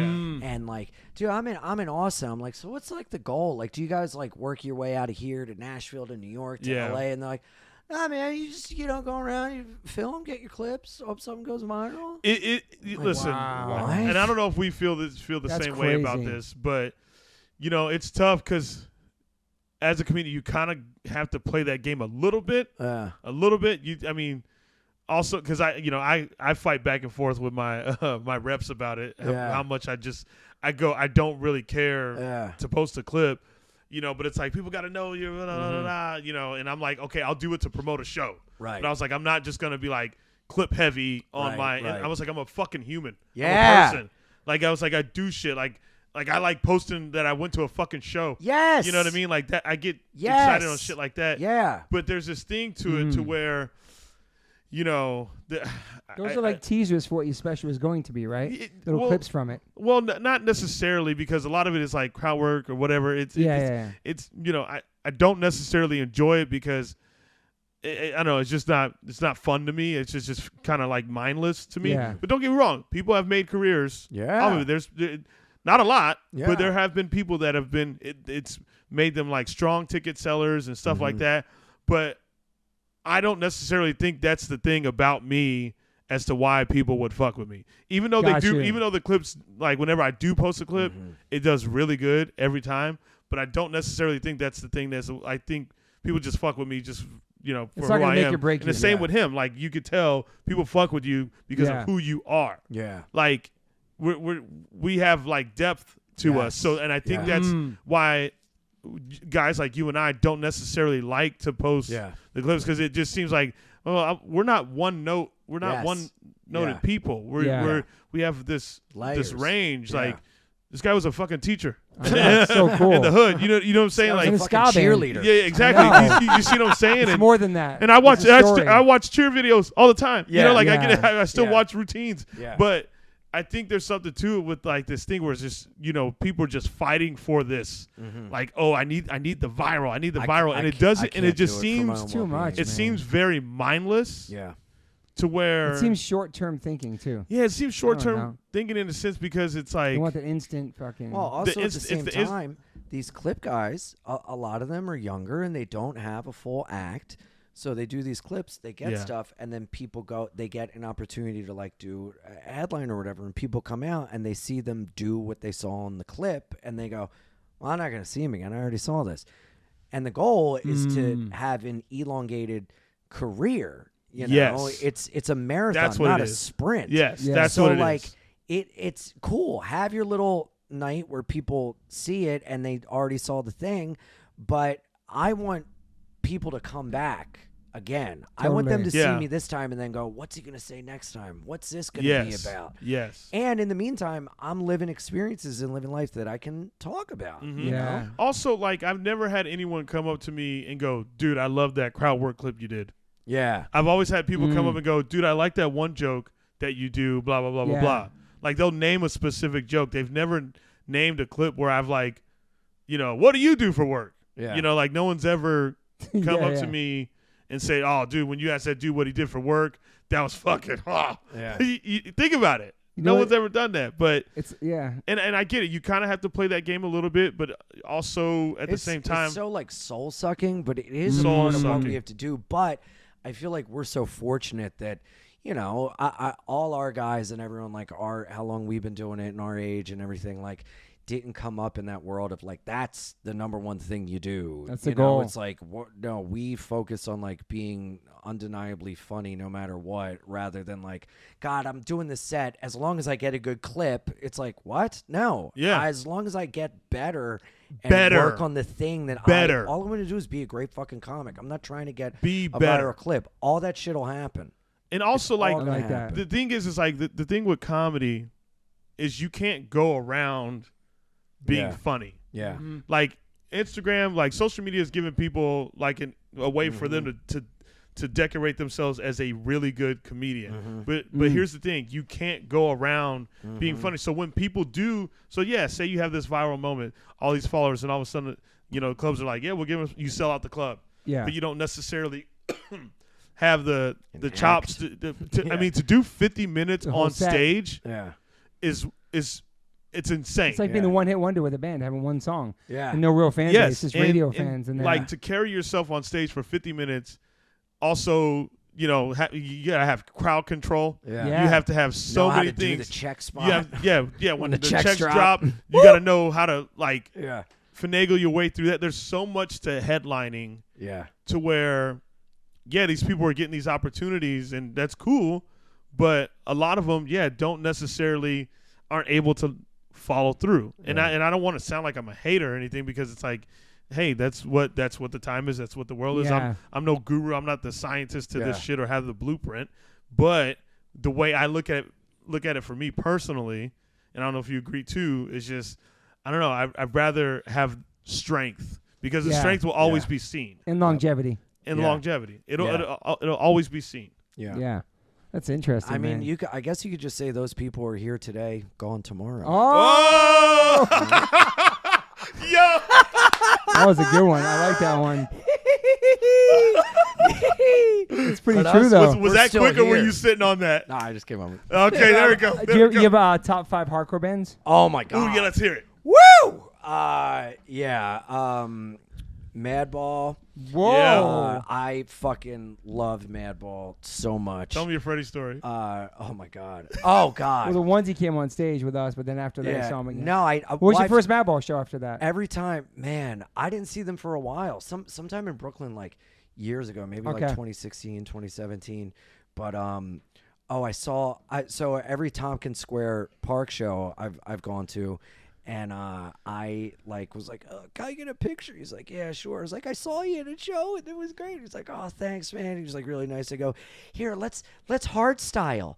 No. Yeah. way. And he goes, what? And I go, all right. He goes, is that what they're calling it? And I go, yeah. And he was like so disgusted. And I was like, in my head, I was like, what have you done?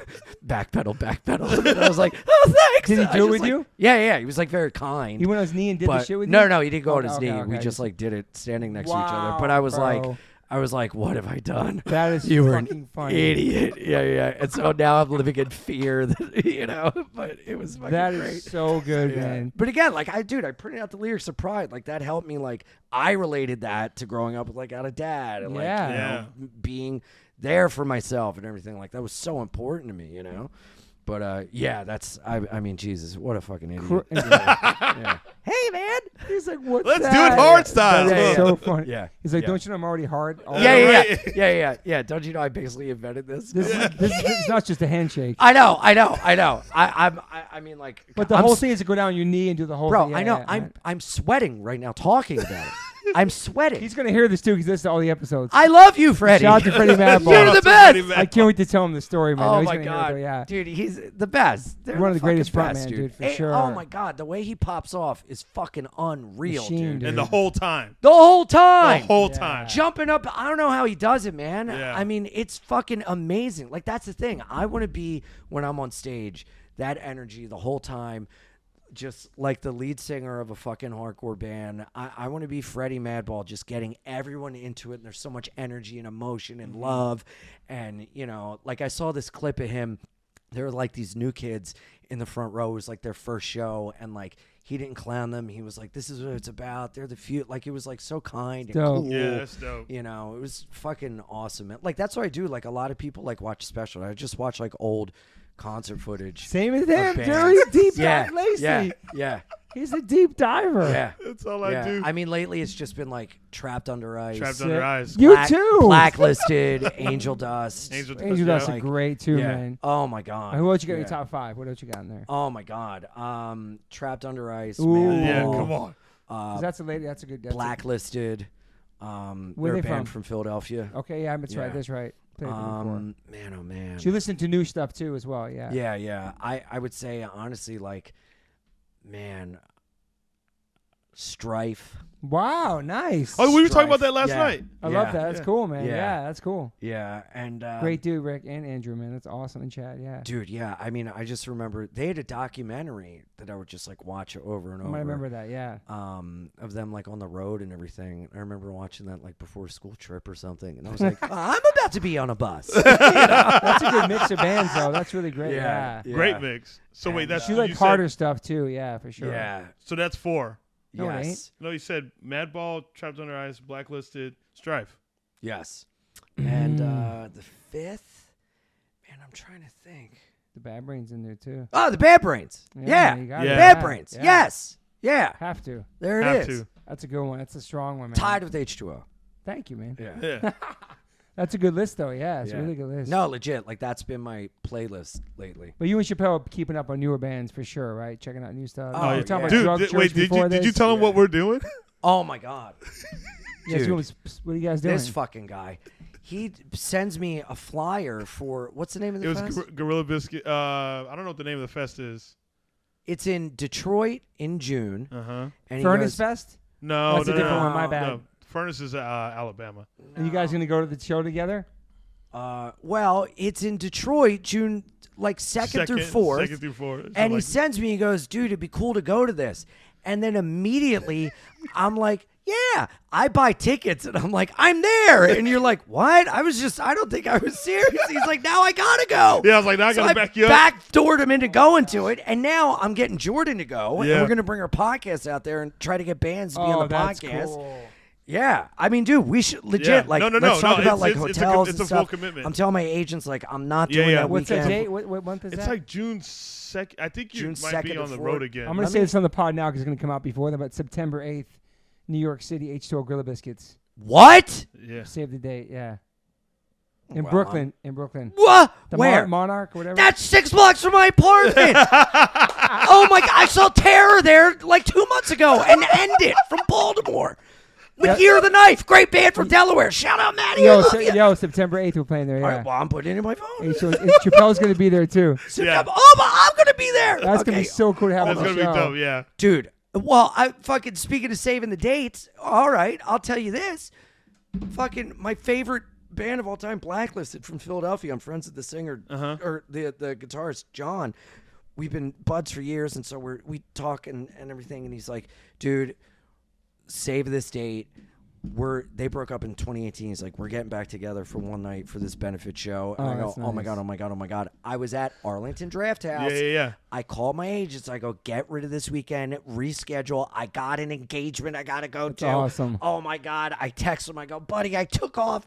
I'm going. I can't wait. And he's like, don't tell a soul. I'm like, your secret's safe with me, John. Oh yeah. So don't tell anybody. No dates. Yeah. Bro, 3 days later, Uh-oh. I got a gig in Philly, and I see my buddy Paul, who's best friends with him in the band, and we're talking. He goes, "Did you hear about the Blacklisted reunion?" I go, "I thought I was the only one that knew it." He goes, "Yeah, it's not happening." I go, "What?" And he goes, "Yeah, George said no." The singer was like, "Yeah, it's not going on," and I'm like, "Oh no, oh, what have I done?" Well, Detroit's definitely happening. Yeah. New York's definitely happening. dude. Wait. Yeah, because the fucking tickets were like $9 million. Yeah, How they're much you pretty buy? cheap. Yeah, 2. He bought 2. Oh, Yeah. man, you gotta fucking go. That's why I said I have to back him Yeah, up. I know. You want? Yeah. All right. You guys well, I'm gotta gonna go. go get another for Jordan. Oh, Okay, that's yeah. nice. Yeah. Do it. Dude, it's that gonna be was so funny. fucking sick. I can't wait. Yeah, it's Gorilla Biscuits and Trapped Under Ice are the big headlines. Yeah. It's gonna be I think it's only fire, 2 man. days. It's only a 2-day fest. Yeah. Well, I gotta wear a helmet because I can't bust my moneymaker. You know, my face, my teeth, these big old things. You were like, kidding what are me? those called? Mouthpieces. Yeah, it's hard. Yeah. You going to pay with That was that? a hardcore band, right? Yeah, Yeah. I was like, yeah. What was your last real job before doing comedy? Oh man, I fixed printers. Really? Dude, I had so many fucking shit jobs. That was the last while I was, one, like, though, doing like a open boss. mics. Yeah. I was fixing printers and delivering pizzas. And, these specialized postage printer meters, Pitney Bowes machines. Yeah, I used to have one of those. Yeah. Holy shit. I'm the guy that you should call to fix it. Wow. Yup. We What- did H2O mailings. This on sounds that. like something from the 80s. You're like, No, I was it's the delivering 90s. pizzas and Joe, fucking. would you have a DM375 or you work with a DC170? Dude, Pitney Whatever. Bowes was my life. That was our printed for merch. Holy Yep. shit. So you work for that. Wow. Yeah. Yep. So that was the last one. Mm-hmm. Wow. Yeah. Oh, like printers for shirt No, for merch. No. Printed Mail labels and shit Oh, like I printing do. oh, yeah. got it. for shipping, so you don't have to go to the post office. These like postal mail meters. They're these specialized printers, I got that. and they would break all the time. And Mhm. I worked for a third-party company that would get called, and they'd sub out these jobs, and I'd just have 1 million tickets, and I'd ride my bike through the city and go to these multi-million-dollar buildings and fix them. And it's like these think tanks, and these people are like, "We don't know what to do with the printer," and I'm like, "Yeah, well, it's not turned on, so give me my money now." You know? That's fucking amazing. Yeah.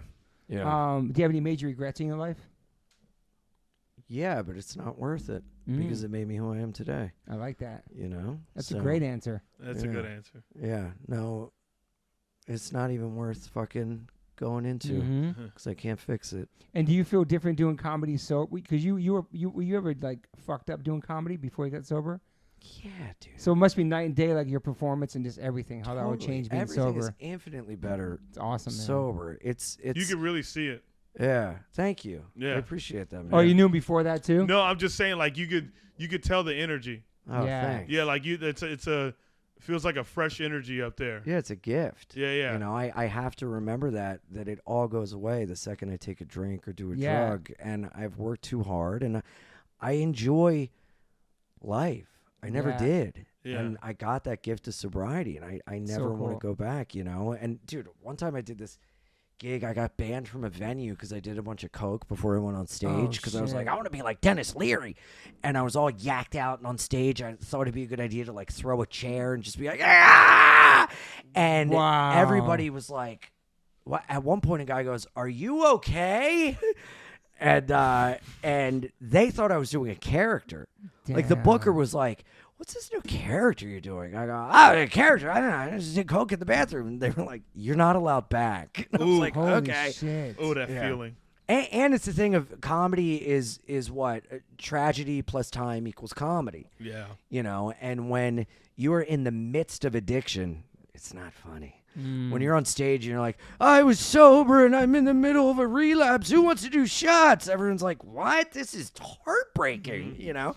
But if you talk about it later, once you've recovered, it's funny, you know? But nobody wants to. No, that's what I was saying. I could tell about stage. you. That's what I could tell about you on stage. Like, everything just seems like fresh.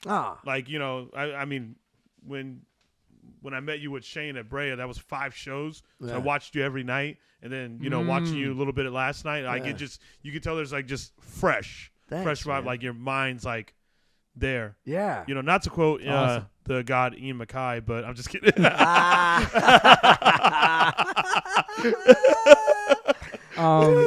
Well, you know, man, this is like amazing. And I could sit here and just talk about the salad days. Forever and ever, you know? You got a lot of knowledge, though, like Chappelle, for sure, man. I know. He's the East Coast version of you. I know, right? I know, right? Well, it always kind of made me, you know, like, you know, a black sheep. You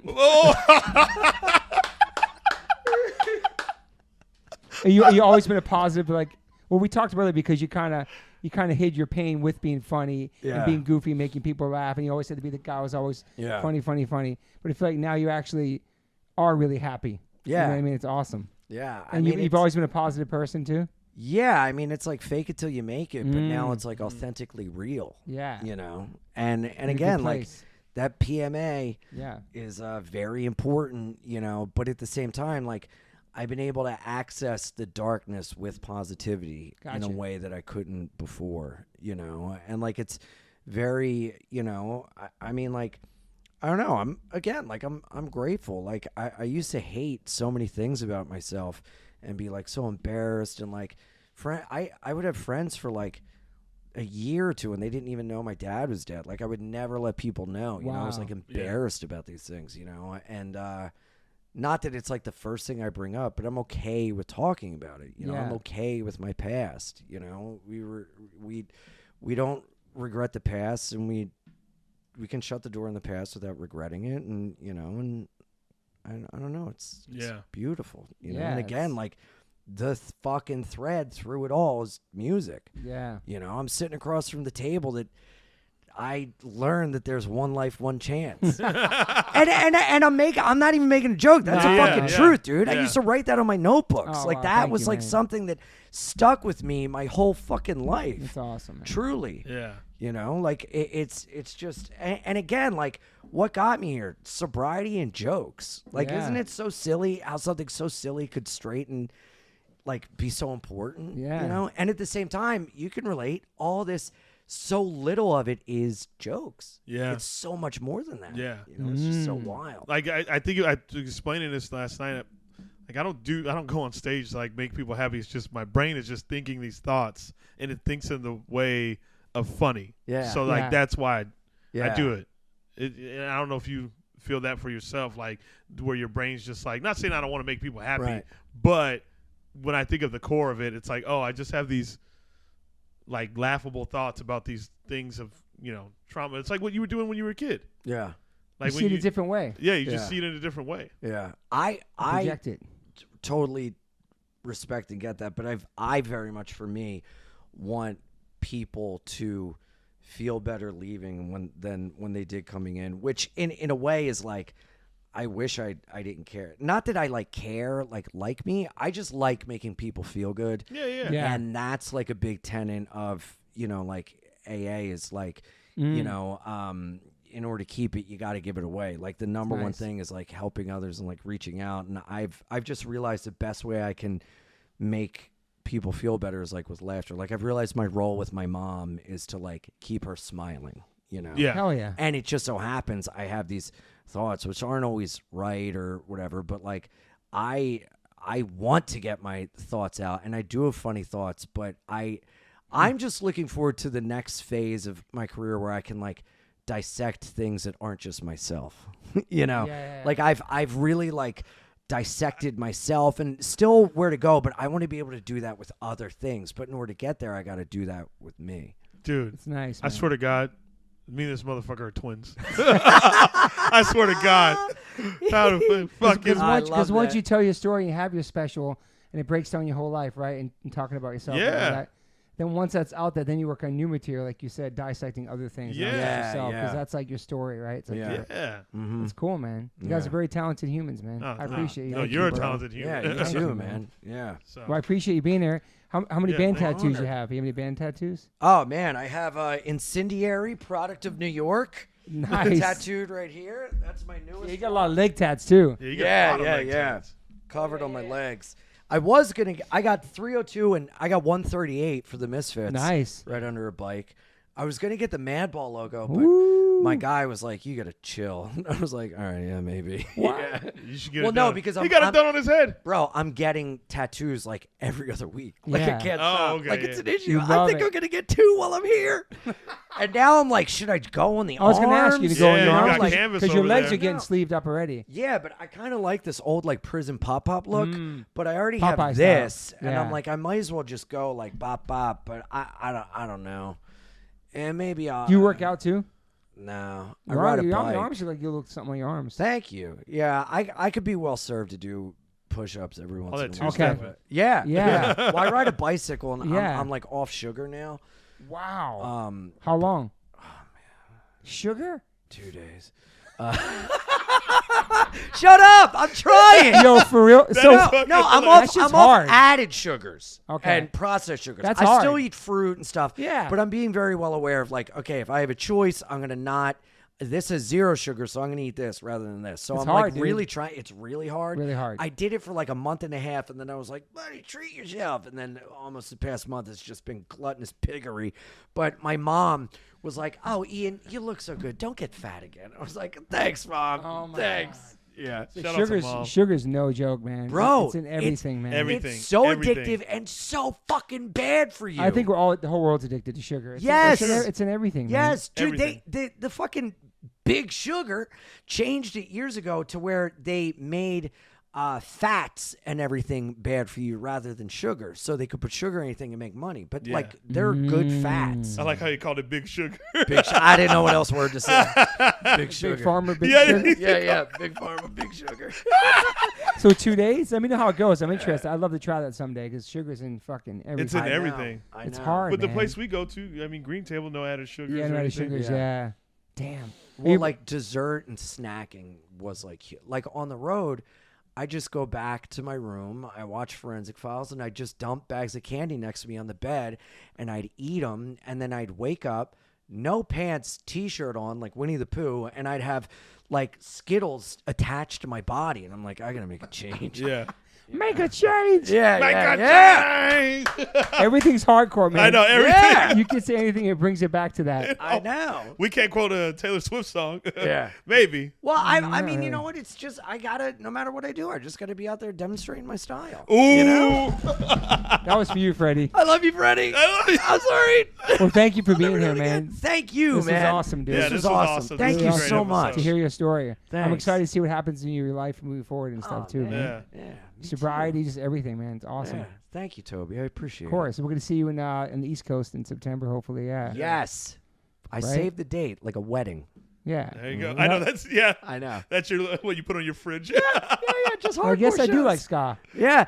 Yes. Yeah. At the top. See, there you go. Yes. We After did talking it. about all those bands Yeah. and shit like We that. did it. Shout out to the Boston's. I fucking love the Boston's. Shout out to Fishbone. Forever, man. Yes. Fishbone, the Pie Tasters, too, man. Did a lot of tours with them. And Suicide Machines, man. I forgot about them. Yeah. It's a lot, man. Yeah, man. Fuck, maybe I should get some horns in H2O and shit. Bro, No. if you fucking redid A song? an album, Ska. Albums. Oh my God. One of the songs you like did Thicker Than Water. I was just thinking thinking the water ska, man. That'd be crazy. Especially on that chorus. Yeah, good. Oh yeah, it could be. Yeah. Oh my God. Because we're faster than the world. We're faster than the world. We can't slow down. Can't slow down. That's fucking great. Oh, All right, guys. Thanks you guys for being here. Thank you. We out. Thank you for listening, everybody. That was fucking awesome, man. Of joy, and they're like, okay, let me dial it back. Auditions are weird. Yeah. So let me preface this whole conversation. So we're back in the podcast. It's like 2 days later. Yeah. Yeah. So Ian hits me up and he's like, because on the podcast we talk about having regrets, and Ian has no regrets, but he has a new regret. His regret, it was his top 5 on this podcast. Yeah. And he sent me a text about it. And now he's here, and now he's back in the podcast to clear the air. Yes. Welcome back, Ian. How Welcome are back, you? Ian. Thank you, guys. So you feel like you fumbled your top 5? I did. I got so nervous. I didn't think You about. said it really fast to where I was like, I wonder if that's really his It was top 5. nerves. And there should be no pressure either, just because I'm in the band that you listen to. I don't have to be your top 5. No, but you are. That's the Okay, thing. That was okay. my regret. Because it's obvious, because I wore your belt and everything, and then in my head while I'm talking out loud, I'm like, oh my God, do I say it, or am I like sucking his dick too much? Am I like, I just got to be, and I didn't follow my gut. I wasn't honest. And Well, now that's you're here. my regrets are not being honest. It's okay. And Well, I appreciate you coming back to clear the yeah, air. and then you made me rethink my ska list Let's as go. well, and I You're- was like, you're fixing- oh my you're God. fixing your regrets. You're Yeah. fixing your regrets. Yeah, I'm making my amends. And the one tattoo on your arm that's too dark. Yes, and now I'm getting that fixed. Shout Yeah. out Spotlight Tattoo. Are you gonna go over that tattoo, or you can laser it? You can get one shot of a laser and lighten it up too. I was thinking about that, but it's so dark. It's so black. And people are like, yeah, it took me 2 years of laser. And it was the most painful thing ever. I'm like, oh, fuck. I could get you free lasering in Manhattan or New York. Get out. Mm-hmm. I'm glad I had a regret. I got Rappaport taking off all Yeah. of his tattoos right now. Really? The remover who sponsored my podcast. Is he getting rid of the PMA? You're getting rid of everything. All of his tats. That motherfucker. Why? He doesn't want them no more.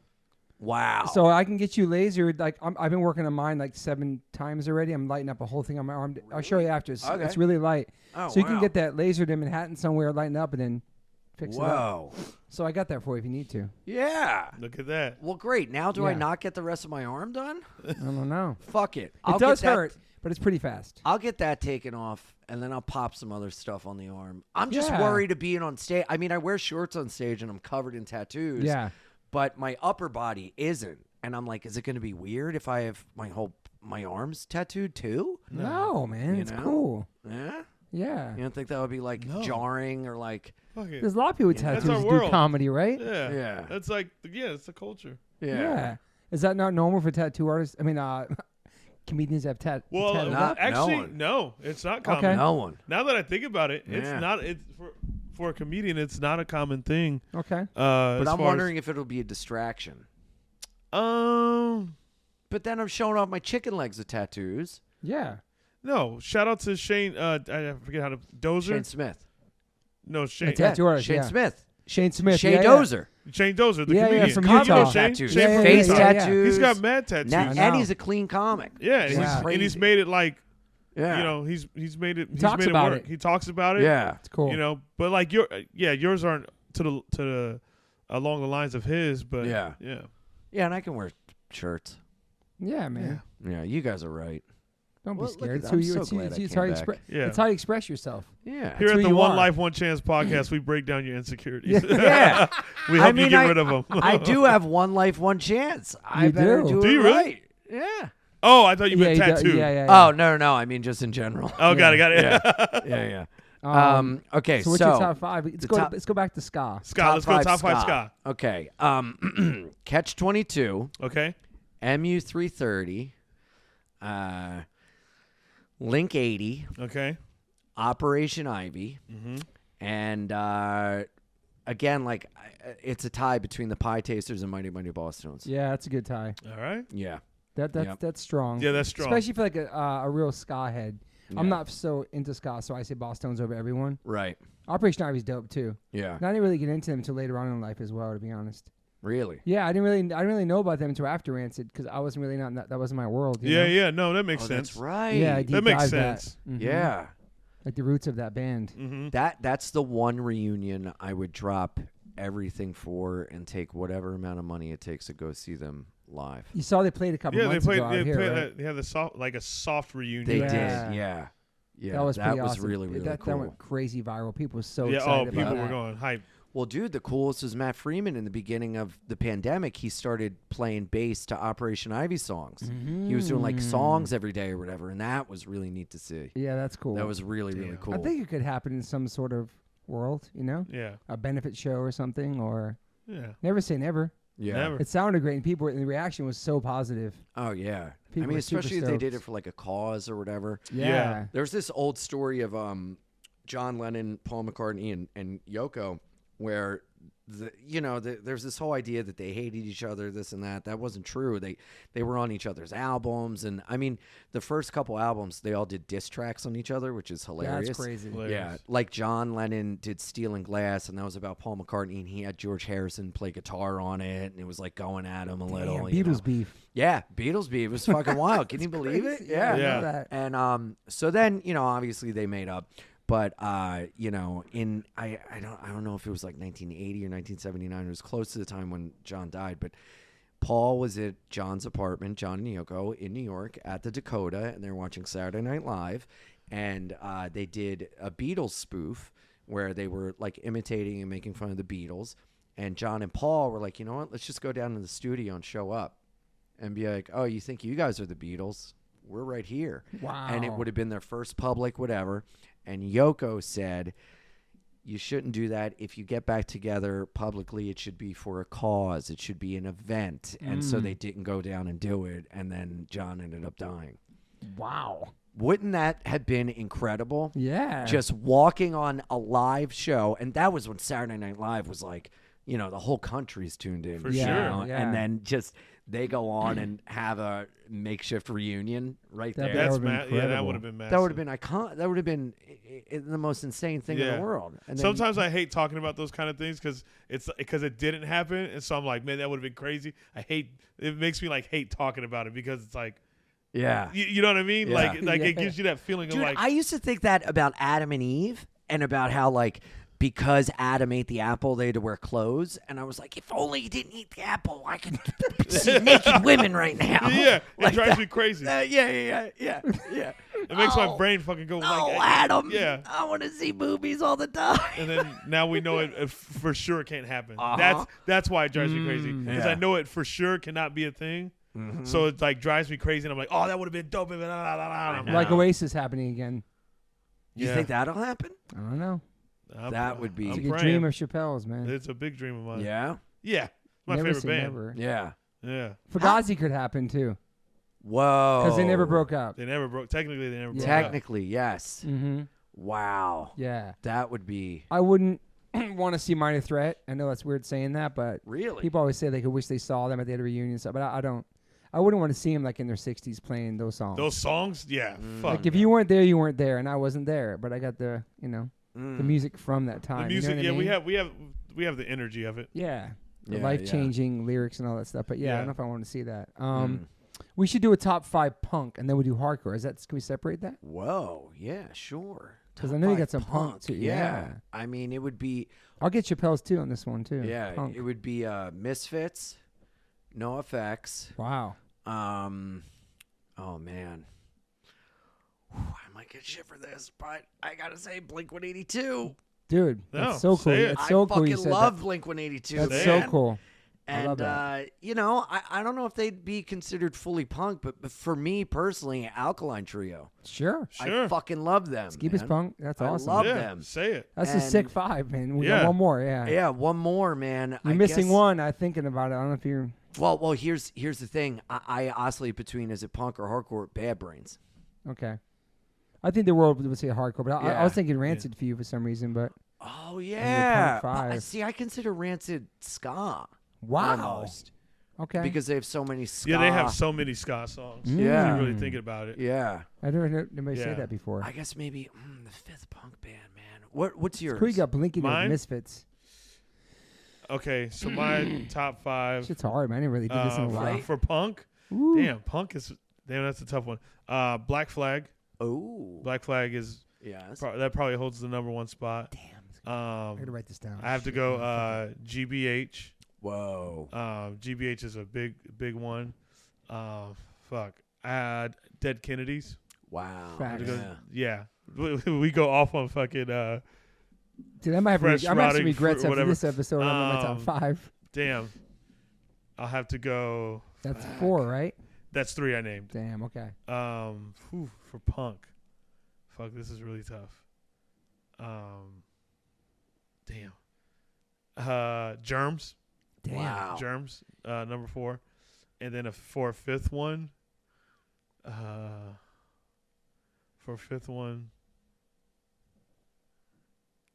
You know, when I think of my earliest memories of like really getting into this shit, I know it's like more so crossover, but the stuff before that, probably Dirty Rotten Imbeciles. DRI. Wow. Yeah. You're a classic punk guy. Yeah. Yeah. Yeah. I noticed mine is a different era. Yeah, for Yeah, sure. Yeah. Yeah. Yeah, Dirty Rotten Imbeciles. All right, I'm gonna go for mine. You've influenced my next. My fifth. But go ahead. Ramones, Wow. Yes. Ooh, good. Clash, Whoa. Yeah, let's go. Circle Jerks, Yeah. Let's go. Dead Kennedys, Uh-huh. Suicidal. Ooh. Wow. That's pretty good. That's a good list. Wow. That's a pretty good one. That's a I know, good I know I'm list. gonna regret something on that for sure. I know. But I'm gonna start thinking the hardcore while you do your punk. Well, you already did your punk. Yeah. you have Well, one my more. fifth. My Your fifth. I think Fear. Sick. Ooh. Yeah. There's That's so a many great of one, them. There's man. so many Yep, of them. yep. Classic. Yeah. Now we get to the core. Like saxophones. Yeah. New York's all right. If you like pushed into the subway. That Yeah, shit's yeah. so New good. York's All all right. Hardcore. Woo! Whoa. I mean, people are gonna say Minor Threat is punk, but they're hardcore to me. Yeah. I think I would say Minor Threat's Yeah. hardcore. Damn. For sure. It's so. And the reason why I say that is because I feel like Minor Threat had more of a bigger influence on hardcore and where it went to. Yeah. Mm-hmm. That's why I would consider them a hardcore band. Yeah. With the influence into the world of hardcore, but the sound was very Yeah. like punk. Yeah. But it was, It's a hard one, man. yeah. I'll go first. Go first. I'm a little nervous. Minor Threat, Yeah. Okay. Gorilla Biscuits, Yeah. 7 Seconds. Yeah. Yep. It's so hard. Just thinking about things that inspired my life as a kid. You know what I mean? The stuff that really. Gotta put Dag Nasty in there, man. Yep. Oh. Gotta put Dag Nasty in there. And I'm only speaking on bands that weren't the biggest, but these are the ones that had the most impact on me as a kid. I'll put Purple Salt in there from Rhode Island. Mm. Wow. Yeah, that would be my 5 for now until I regret it. Yeah. And talk about Yeah. another podcast. Yep. But Oof. that's a pretty good one. That's Yeah. a good one. Covers all the stuff that changed my life. Yeah. What about That's a you? good What one. about you, Chappelle? Okay, so mine's a unique one. There's one. My first one is a Swedish hardcore band called Demon System 13. So that's my first one. The one that That nobody ever heard of That no one until ever now? heard of. Fuck, we could just do New York hardcore next. Oh, that's so okay, go Oh ahead. wow. I gotta go Gorilla Biscuits. Wow. Yeah. And that's like that's more of a newer one for me. Yeah, but it I is. was like they really solidified it for me. Mm-hmm. I gotta go Madball. Fuck, man. I fucked up. 1000%. Dude, I gotta go. fucked up. Yep. Don't kill me, Freddie. 1000% gotta go Madball. Damn. I'm doing New York hardcore one. Fuck it.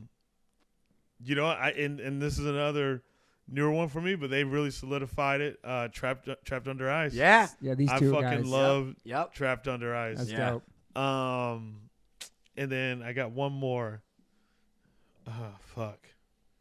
One more. Let me think further back to being a kid.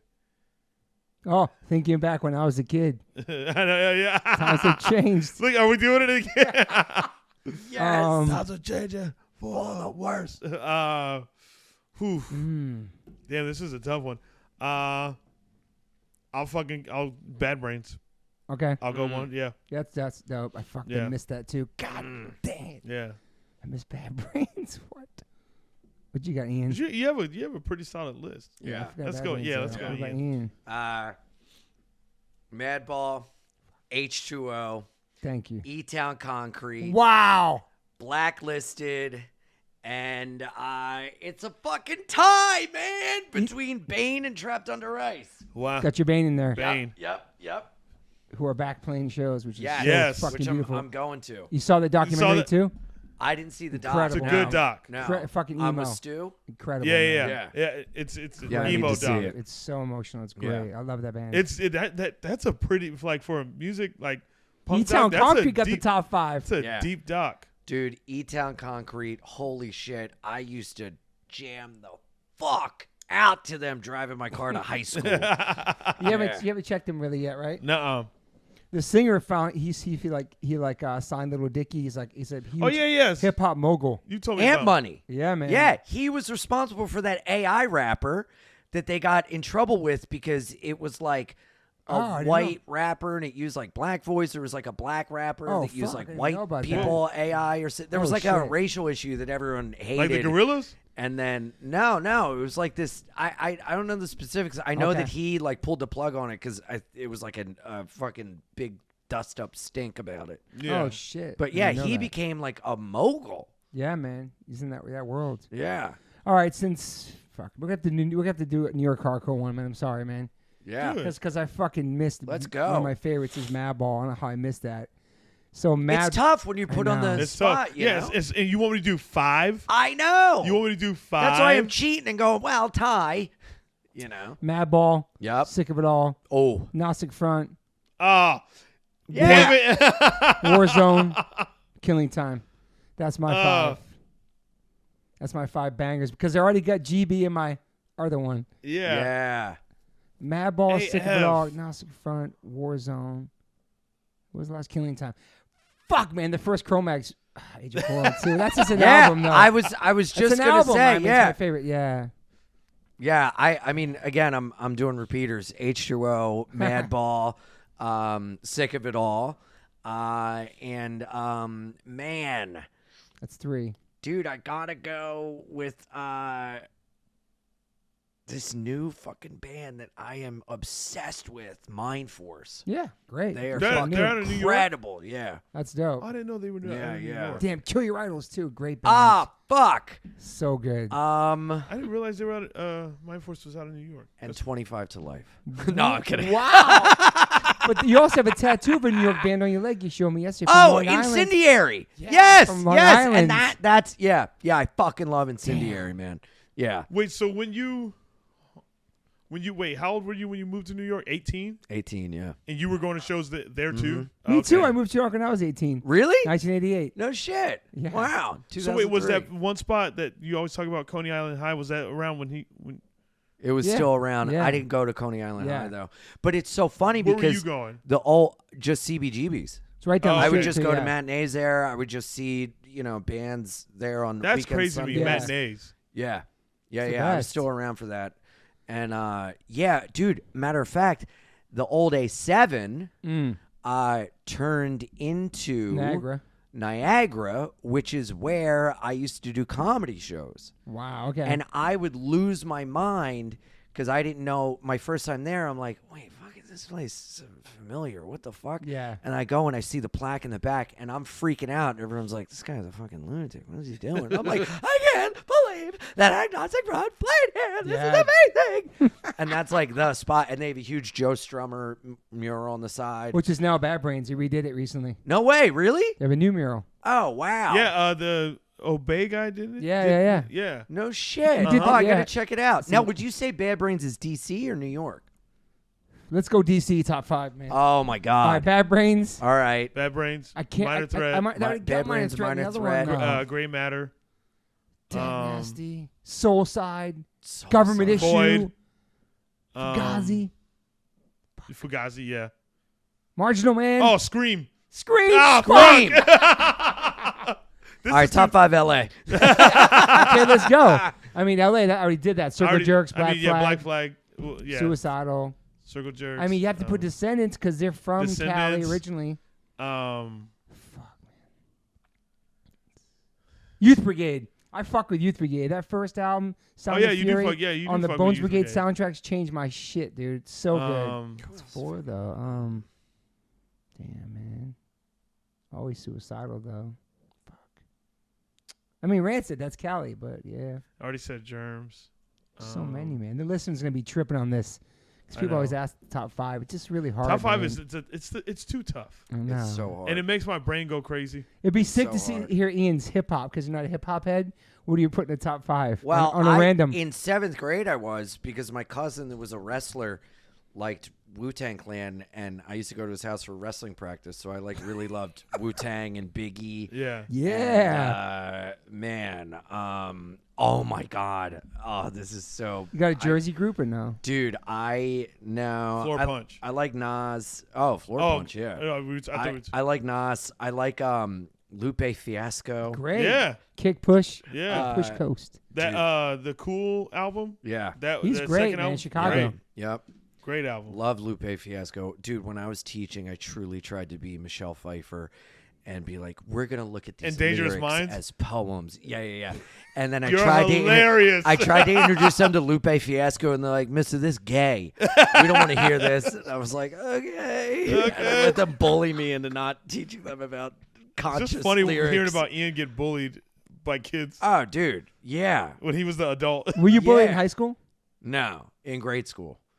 And then in high school, being in the band, I was like, I guess popular or whatever. Yeah. But I Or you were in a school band. would no, I was in a ska band. Oh, Yeah. I thought And you that were- was like the thing to do on like the weekends. And then like I would bully the bullies, like the bullies that would like bully like the younger kids or whatever. I like put a stop to that.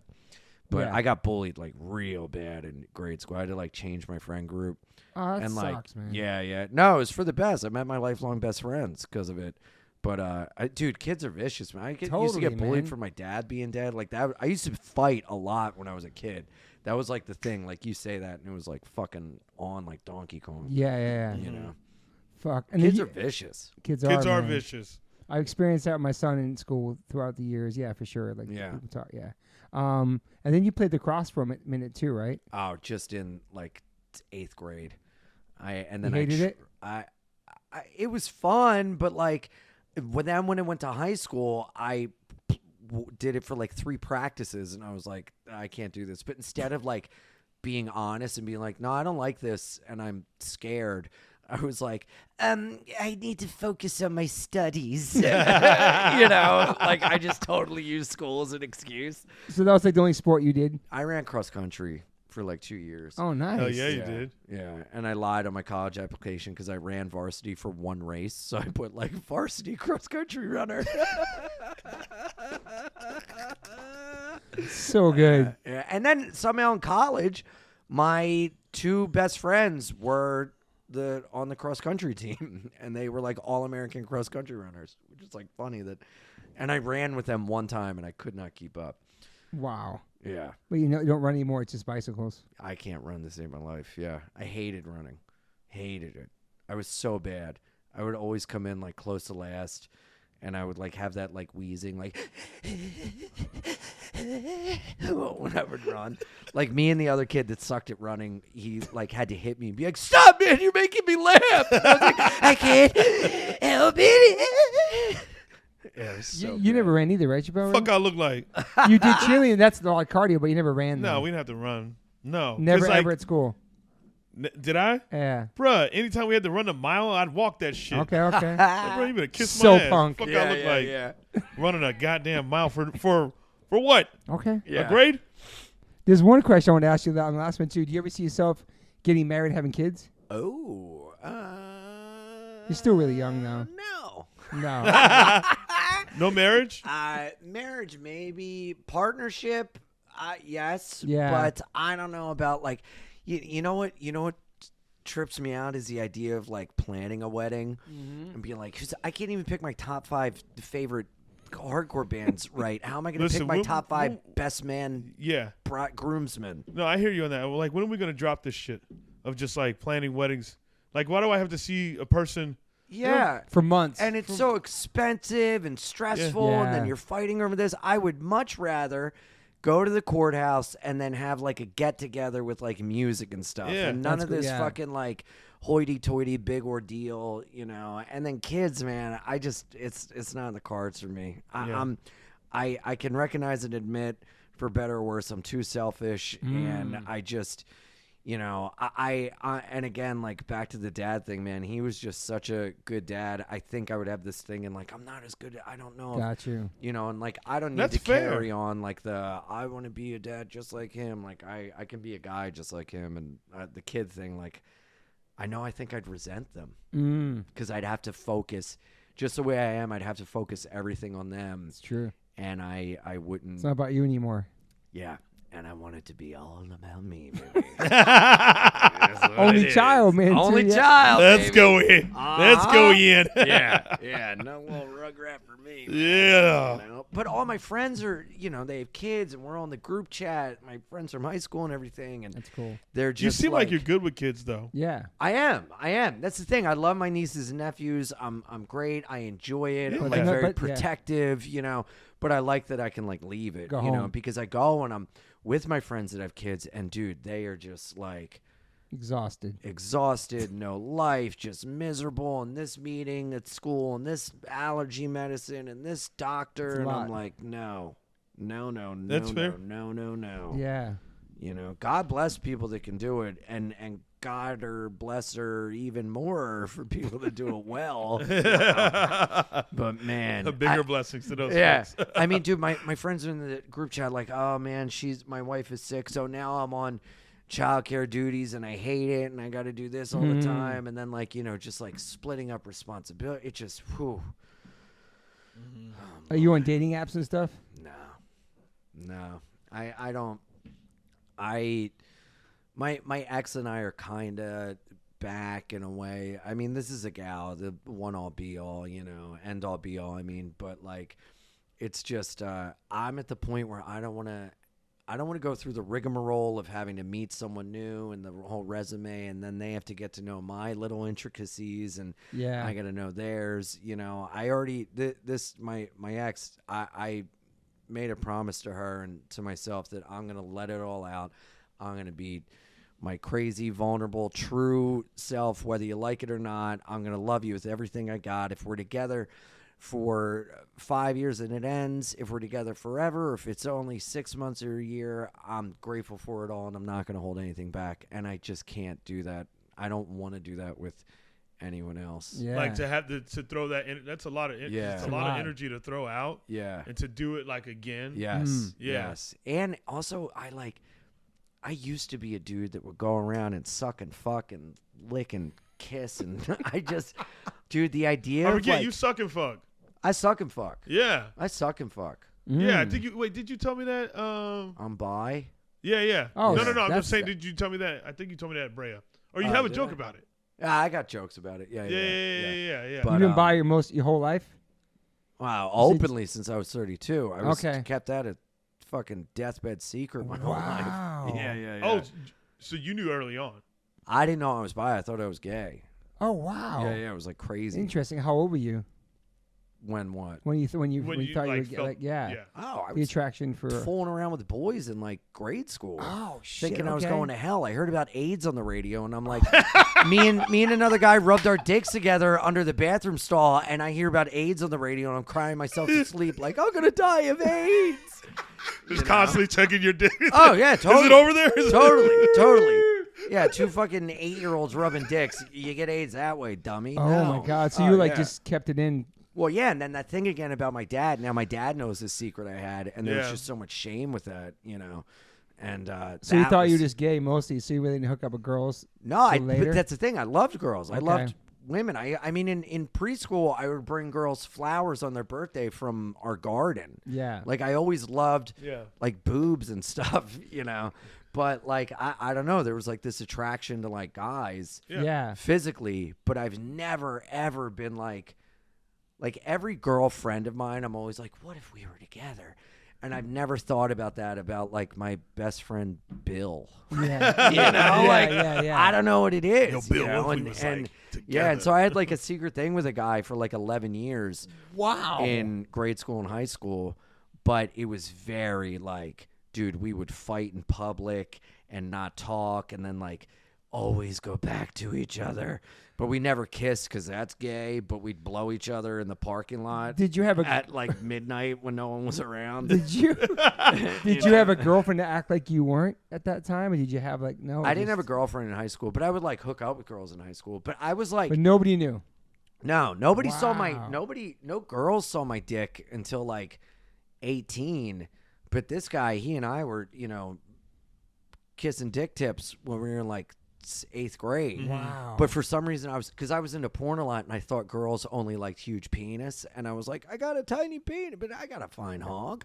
But porn makes you think Own it, man. you're like the Own it. worst, Yeah. So I was so afraid, like girls are like, what if I come early or whatever? But with him, I was like, oh, he's a guy. He's never gonna tell anyone because he'll get in trouble too. Wow. So your parents knew nothing. Yeah. No. So you waited to your 30s to actually come out about it? 32, yeah. Wow, man. Yeah. But it's weird about being like into men and women, because when you tell people, you're basically like, because when you're gay, it's like a whole different life. It's like a whole different lifestyle. It's a whole, I'm going to be with a man forever. When you're bi, it's like, hey, Mom, I got to sit you down. Sometimes I like sucking cock. It's like, why are you telling me, Yeah. But I was also like, I kept it inside for so long because I was so afraid.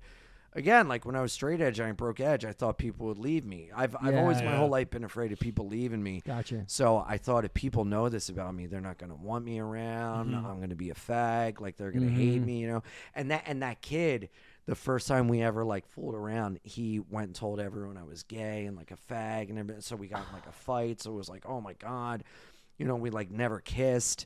And I remember trying to be kind of intimate with him, and he like pushed me away, and a part of me goes, oh my God, do I have such internalized homophobia that I can't even imagine being with a guy? But another part of me is like, I don't know if it's like that deep. Yeah. I just love intimacy with like women, but with men, it's just very much like an act of taking a shit. It's like a physical thing that I'm just like, yep, all right, I'm done. Wow, See you later. man. So you still date men and women now at this point? Well, I've never like really dated a Yeah. man. I've tried, and it just like isn't. I'm not into it, Yeah. But I don't know. Like it's that's why I hate like the term bi, because people hear it and they go, "Well, you're with women. You're not really this. Well, you're just gay. You don't know it." And I'm like, bro, I don't know. And why does it matter? Who fucking cares? Doesn't I do what matter, I want, man. when I want, with who I want. Yeah. I've dated trans women, but I've never dated like a man. But Got I you. don't know, yeah. That's awesome, man. I know that about you. Yeah, That's, no, it's. I mean, it's been a fucking mind fuck trying to figure it all out. Yeah. Yeah. But what can you do? So how old are you now? 38. Oh, so this in your 30s you came. Wow, it's crazy, yeah. man. It's not too long ago. Yeah.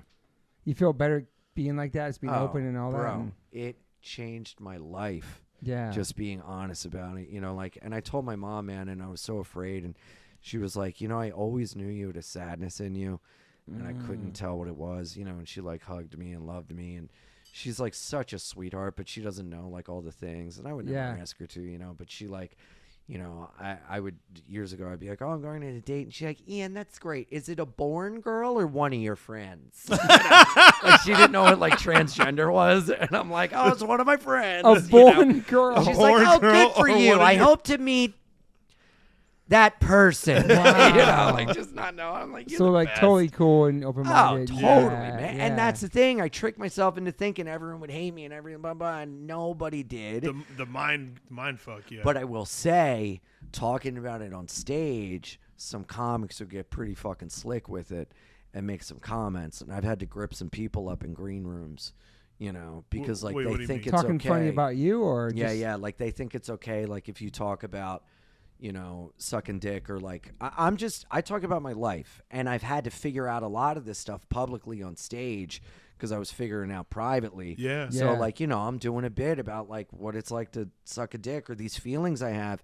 And some of like even my friends or other comics wouldn't know, and I go in the green room. They're like, "I didn't know you were a fucking fag," like blah blah, and I had to straight up like fucking grip up some motherfuckers, and like up against a wall, like don't fucking ever say that the fuck again. Yeah. Like who the? Oh, they fuck wouldn't do say you it about think you on stage. It was when you come off stage and yeah. That's so. Or dude, even gay comics, that I'd get off stage and one guy one time was like, "Give it up for Ian, who makes everyone in the LGBT homophobic," or like something like that. And I fucking was like, "Don't you ever fucking use me as a crutch again, because you're not funny enough to say a fucking joke." I was like, it's people like you and comments like that never made me feel welcome in your community, and that's always made me feel othered. And dude, he broke down crying, and dude, we hugged, and like we're buds now. But like he didn't know. He didn't know. He was just making a joke. But I'm like very sensitive about it. Yeah. No, yeah. And it's a thing too, like,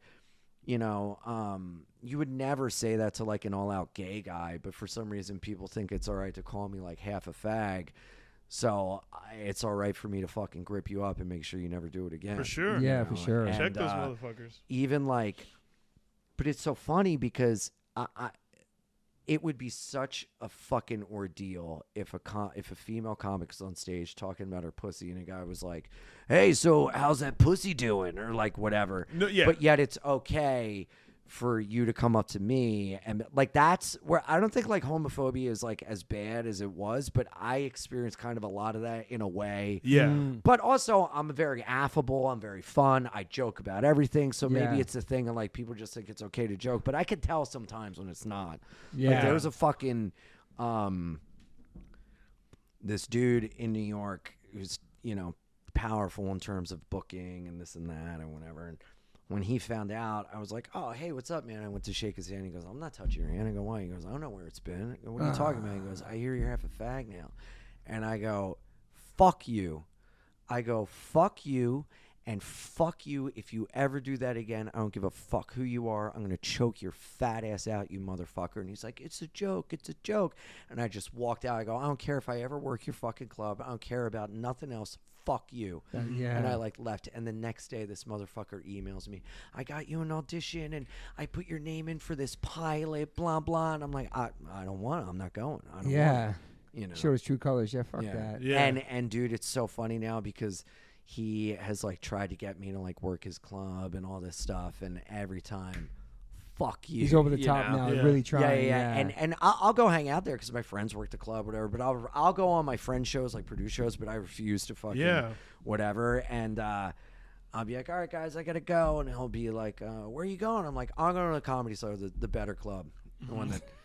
You know what, man? Like hearing stories like that about like how, when you get out, just people just saying these kind of things, like the one thing it just makes me feel blessed that I didn't grow up in a home where that was like okay or was like it wasn't checked. Same. Like because growing up in my family, we never talked like that. Yeah. You know what I mean? Like it just wasn't a thing that just.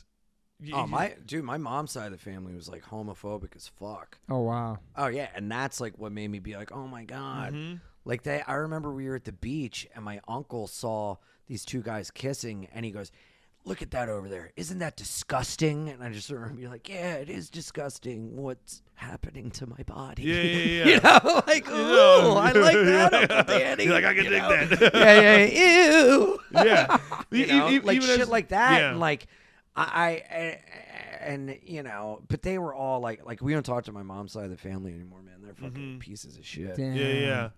It's interesting that, I mean, just that like more homes just don't kind of navigate and teach that, and I think it's just one thing I feel blessed with. Even when I joined cheer, and cheerleading is like 90% gay. You never got shit for it for being a cheerleader. Yeah.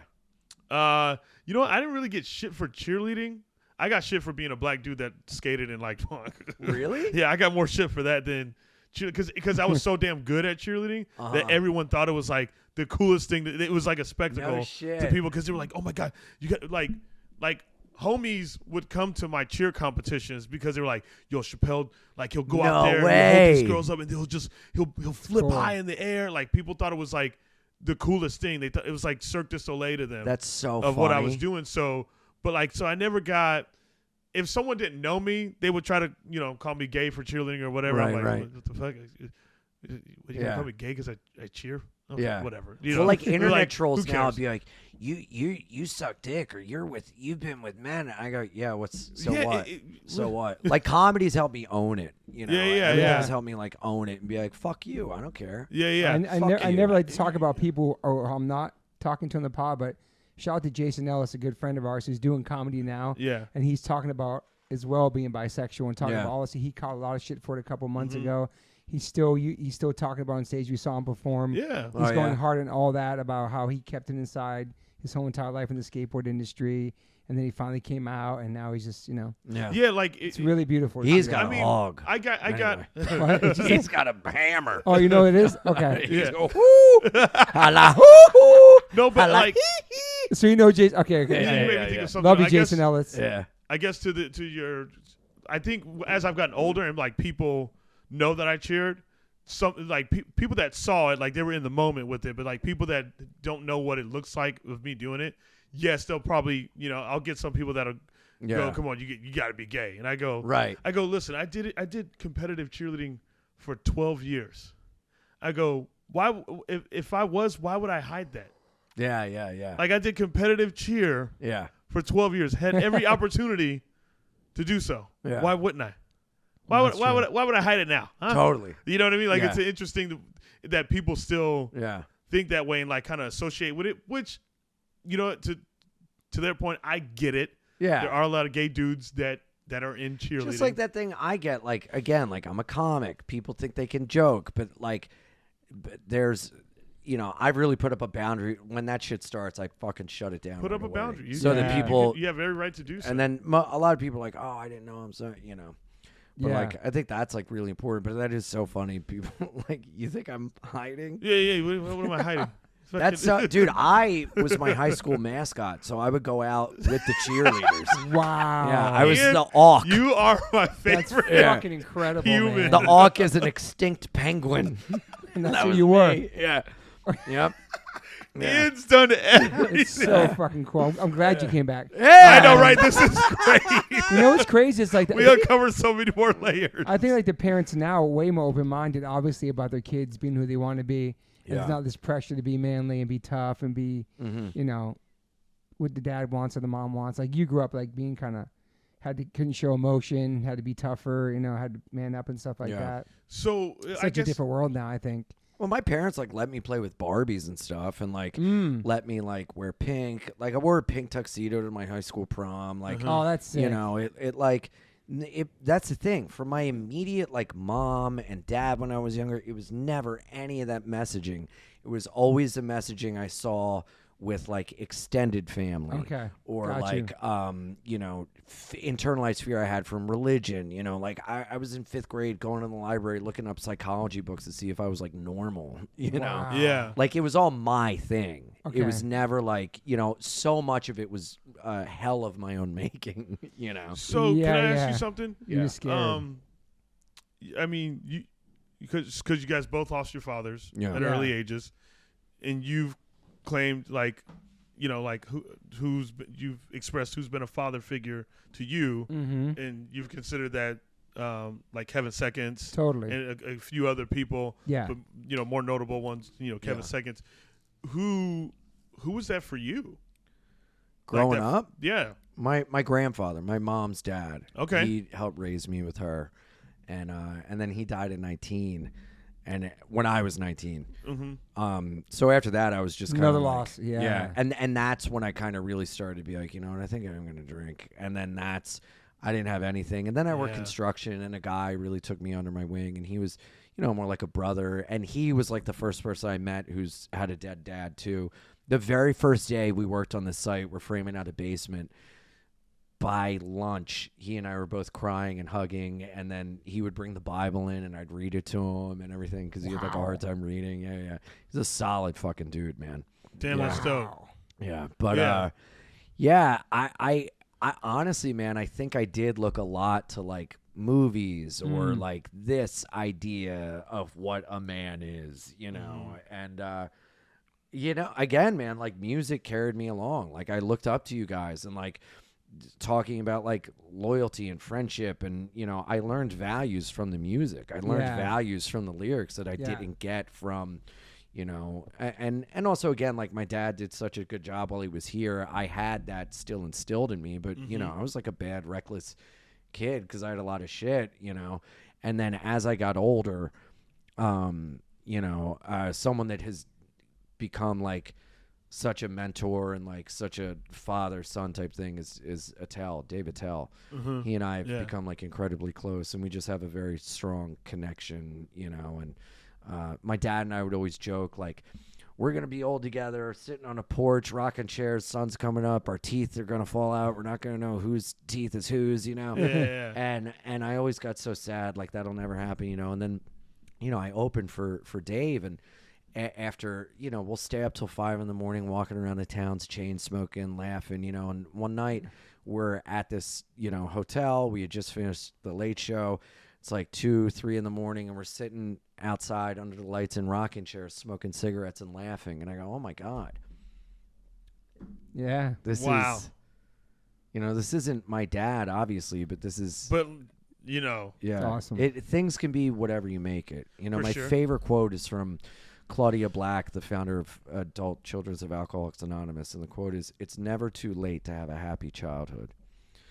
And it truly is about perspective and being able to like look back and be okay with stuff. And, you know, that was like such a really neat moment to like sit there and we're in rocking chairs smoking. And I don't look at him like, Dad. I look up at my dad and go, hey, thanks for this. Yeah.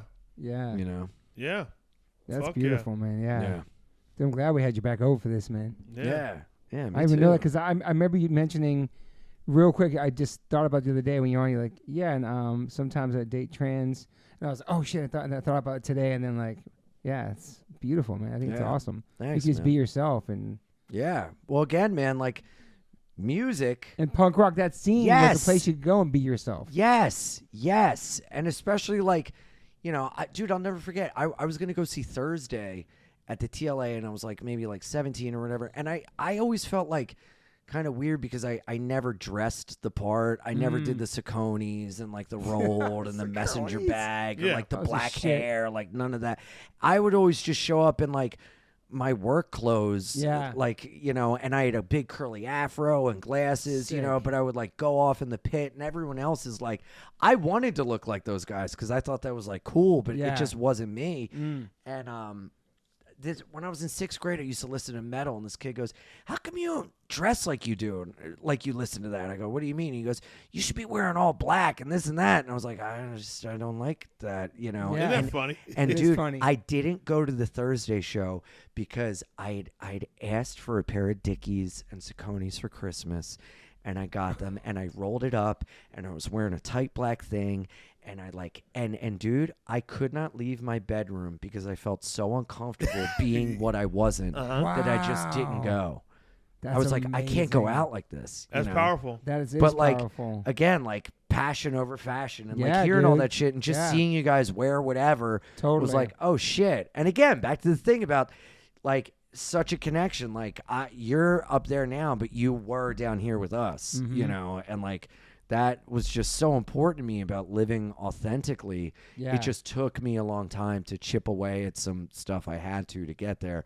And ever since I did, dude, it's just been like such a wonderful way of living, of authentically giving myself the permission to be authentic no matter what, and to love myself enough to not care about all that other shit. Yeah. It's so beautiful too. Hearing that Thursday story, you not being able, I think that's a win right there. Like I look at that as a win because you didn't, you know, fall victim to this thing of going to the show. It's like, all right, now I have the outfit. Yeah. Even though I don't want to wear the outfit. Yeah. To fit in. But the fact that you decided to not even at a punk show go because you didn't feel comfortable in this outfit, I think that's a win. Yeah. You know, that just because what you've built and what you've created there is this foundation of being who you are and staying Yeah. true to yourself. And it's like, I'd rather not go see this band that I really like in this outfit Yeah. than you know, It's like a fabricated version of myself. Yeah. fabricated version. But I mean, I did do that thing when I was like, 13. I had a spike bracelet and I dyed Yeah, my of hair, course. you know. Well, you're all But trying to even, figure it out. yeah. But even Yeah. then, I was like, this doesn't feel Yeah, like yeah, who yeah. I, like I Mhm. remember I would write the Anarchy A on everything. Oh, and somebody- everything. So Same. I had an Anarchy wallet, and someone goes, "What is Anarchy? What are you against?" And I remember I was like, just like everything, man. Like I had nothing. I had no leg to stand on. And I remember thinking like, oh, this is bullshit. I don't Yeah. believe in this. I don't fucking, I'm a liar. I'm just doing Yeah. it to like look cool. And I don't like that feeling and I'm never going to do Fuck it everything, again. man. I feel like Yeah. I feel like someone has all like checked us on that kind of anarchy thing. Oh, yeah. I remember it was this Same. punk dude that worked at a Subway next to this T-shirt shop that we would go to back home in Mesa. Shout out to Shirts and Things. And Shirts and he worked at Subway, punk dude. He kind of looked like Ian Mackay, but he, I was wearing like I drew an anarchy symbol on the back of like my jean jacket vest. Yes. And he was like, "You're all about anarchy?" I go, "Yeah, of course." I was like, "Yeah." He was like, "Do you know what anarchy means?" I was like, "Yeah, fuck everything." And he goes, "Then that's fuck you to me. That's fuck you to this. That's fuck you to this shit." Point out all this stuff that I was like, Wow. yeah. And you kind of just like, he goes, "Because if you want chaos," he goes, "then that means you and I can't, Yeah. be a thing. Like True. you can't." And it was this older dude that worked at a Subway. He was just dropping knowledge to us 13-year-olds, just Yeah. like rocking it. Dude, you need that, man. Shame is good. For some Oh my God, shame yes. and like checking Yeah, people we and all stuff posers is at good. one time. Yeah, we all, yeah. we all. Dude, had our I first loved show. Operation Ivy, and this girl said to me, she goes, you look like Tim Armstrong right now. And I go, the guy on the moon? I didn't know who Tim Armstrong was. I thought she was talking about Neil. The guy on the moon? Dude. That's hilarious. Yeah. I remember hearing Anarchy in the UK by Sex Pistols, and I was like, what the fuck is this? I didn't know what Anarchy was either. Yeah. Sure. It was a punk thing to have that, and Sid Vicious had it on his patch and all that. And Yeah. And it It's just goes to show that We're all you fucking know, posers, we're all man. We're all posers. posers, yeah. If anyone that's just part of a group, not Yeah. even if it's like punk or hardcore, if you're part of a group and you're just saying the thing because that's what your group is saying, Yeah. most likely you're probably fucking wrong. Yeah. Yeah. I had When a, you really think about it, like Yup. it's like we're quoting the Sex Pistols because they said anarchy in the Yeah. UK, Yeah. and we're like, yeah, anarchy in the UK. I was like 16 at a show in DC, and it had an upside down, maybe Anarchy written on it. It was upside down American flag with safety pins. It was ripped upside down on my fucking Dickies. And a skinny came up to me and said, "Hey, can I see that?" And they asked me to take it off, and they took it and they put it in the trash. And I was so fucking scared. Really? Yeah, because I was disrespecting the flag. Oh, wow. It was upside down. I think it might have had Anarchy on it, maybe. And they took it right from me, dude. I was super young. I was like, holy shit.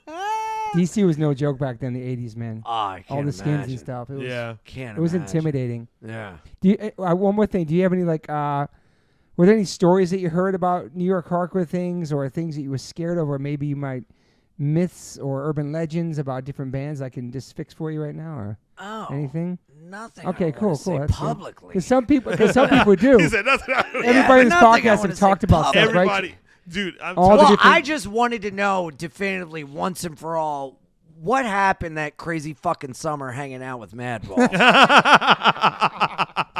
I can send you a link from the news. It was Ew! it was a news filming Lower East Side. It was called Lower East Side Running Amok.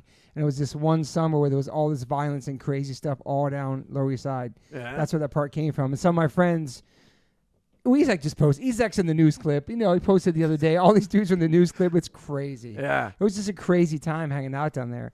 I would carry I was the only straight edge guy. I carry a boombox. We have cassettes of like whatever new hip hop was out, and we'd be eating falafels, hanging out, and everybody drinking 40, smoking. It was a wild time. Did man. you live on Avenue D?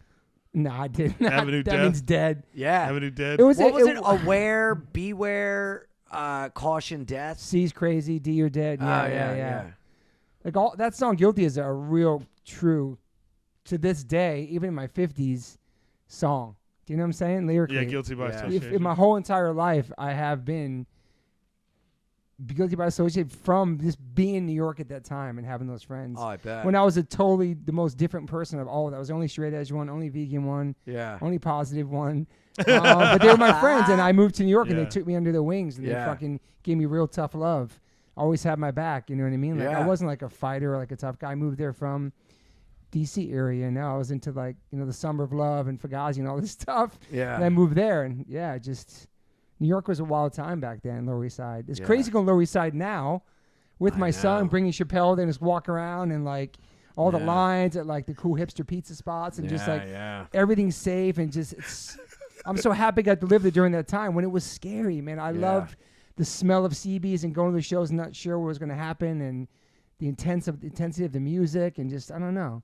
I like the scary energy of it back then. Mm-hmm. Well, you missed one question. It was intriguing. What? Oh, I had another. What was that? What was the question? Oh, you asked this to me, and you asked every comedian this.